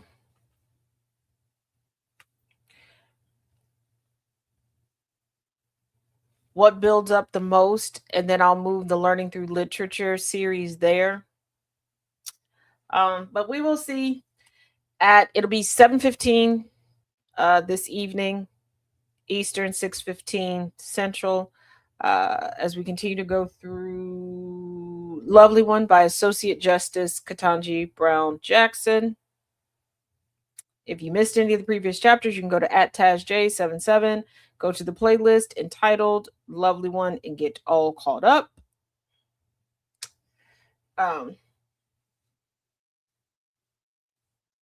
It was Lindsay, yeah. um, yeah, it's Lindsey Graham, Lindsay, Charlie, and Glitchy Glitch. In the top right hand corner, well, I believe it's the right corner, is the QR code for Joey. Joey will be turning 6 this Friday. Joey has left the PICU and is at home. That QR code will take you to the meal train. You can donate what you would like. Do not forget that if you're in the Tazisms or the Sound of Coffee Discord in the mutual aid sections, we do have a family asking for help just to reach their $800 goal. They just need some assistance in rebuilding after a fire. Do not forget 6 million for 6.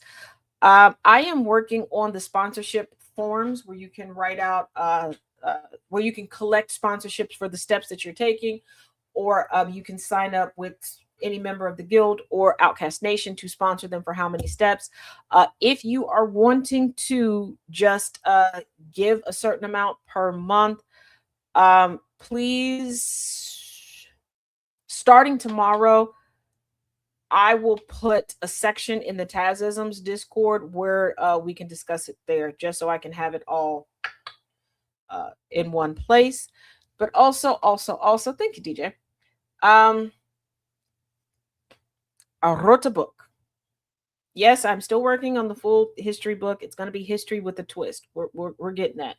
I'm still working on the computer that has most of the book in it.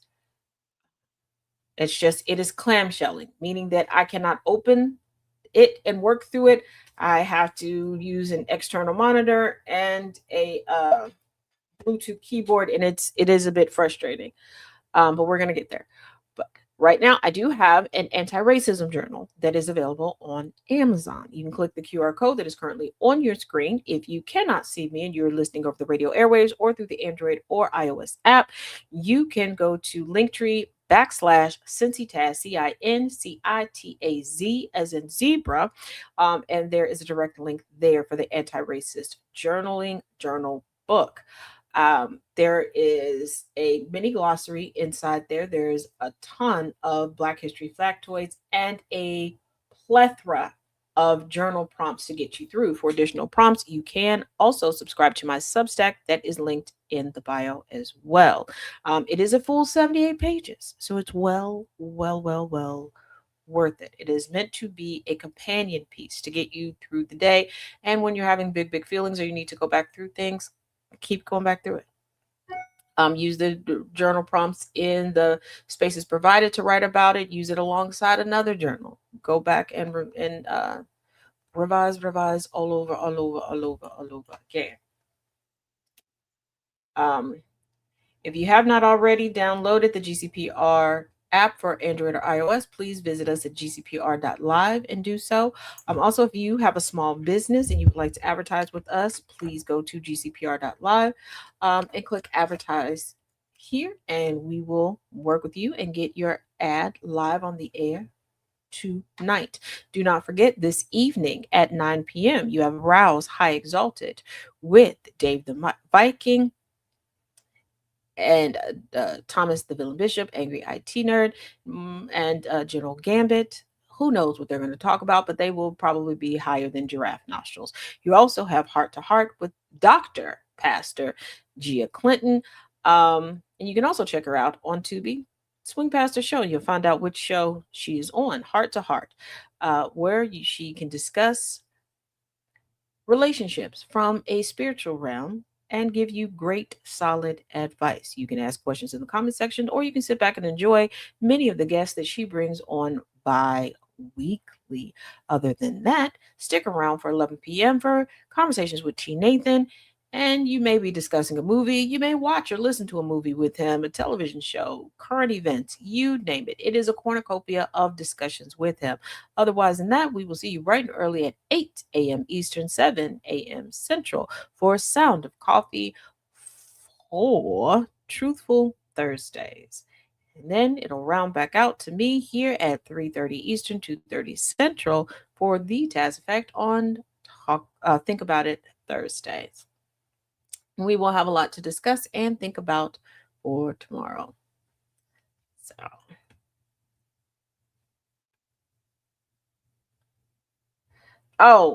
because I was blocking Mitch. That's all. Hold on. This is the picture that got me kicked off of TikTok. Oh, there you go. Hold on. Let me move the mic.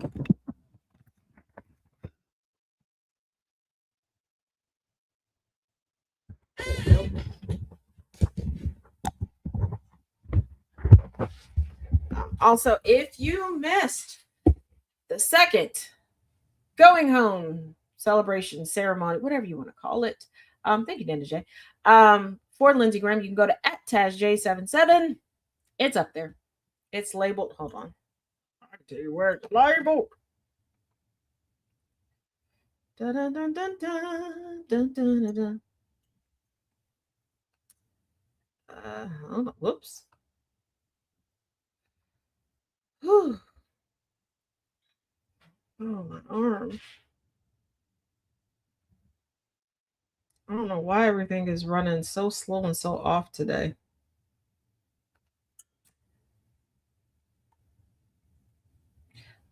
It's labeled Graham's second funeral in parentheses SC for South Carolina. Yes. So there you go. Also, if you like how things are running around here, buy a book, subscribe. What is for dinner? I have no idea, Jay. I have no idea what's for dinner. I had made something the other day, but I don't think it was a hit. So, if you win some, you lose some. So I don't know.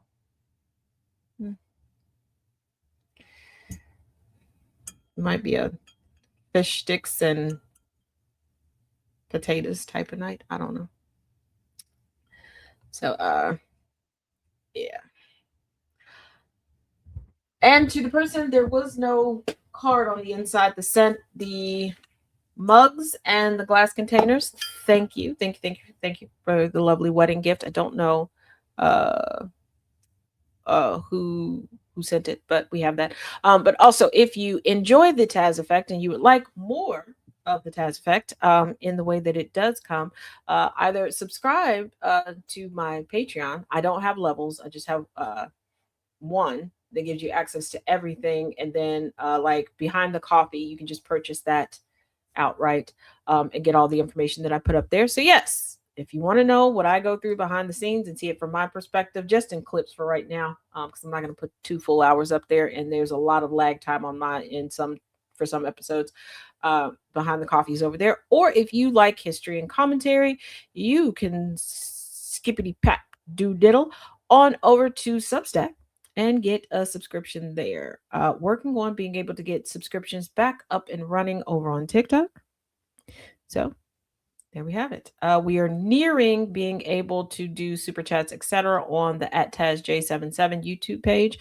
So if you get a moment, go check out a video or two, watch it all the way through over on that page. And if you could let people know about the new account over on TikTok, that would be great. No, I have to get a replacement for the bottom part. There's a part on the bottom that broke. So we're almost there when it comes to the cabinet. So there we have it. Thank you all for joining. It's been a rocket ride over here. It is, of course it is. Of course it is. We don't seem to go too long without getting booted from something, mass reported from somewhere. So, yeah, did the mic just fall over? Yes, it did. Gee, me. Okay, that's how I feel. All righty. Okay. So, with that being said, each one teach one, each one reach one. I will see you all later. Be good, or as Twin says, be good at it. Till next time. Turn the dial up, let the static fade away. We're building up the future, tracking every single day. Start the morning right, let the rhythm start to breathe. With the sound of coffee pouring, giving just what you need. From the sunrise spark to the late night glow, there's a space for your story and a steady undertow. When the sun goes down and the shadows start to lean, we close it all out with conversations with Jonathan. This is GCPR Radio, loud and clear, where every single voice matters, far and near. Yeah, we lock it in, connect the track, GCPR. Got your back, download the app on your phone today. iOS or Android, we're a click away. When the weekend hits, yeah, the energy shifts. Sundays bring the heat with a couple of gifts. The Kennedy effect gives us the hard-hitting news, breaking down the facts, clearing out the blues. Then Wayne Green Gambler step right into the zone, rule them their position on the microphone, telling you what to watch, what's a hit, what's a miss. Then it's the villain's view for their random commentary bliss. This is GCPR Radio, loud and clear, where every single voice matters, far and near. Yeah, we lock it in, connect the track, GCPR. Got your back, download the app on your phone today. iOS or Android, we're a click away.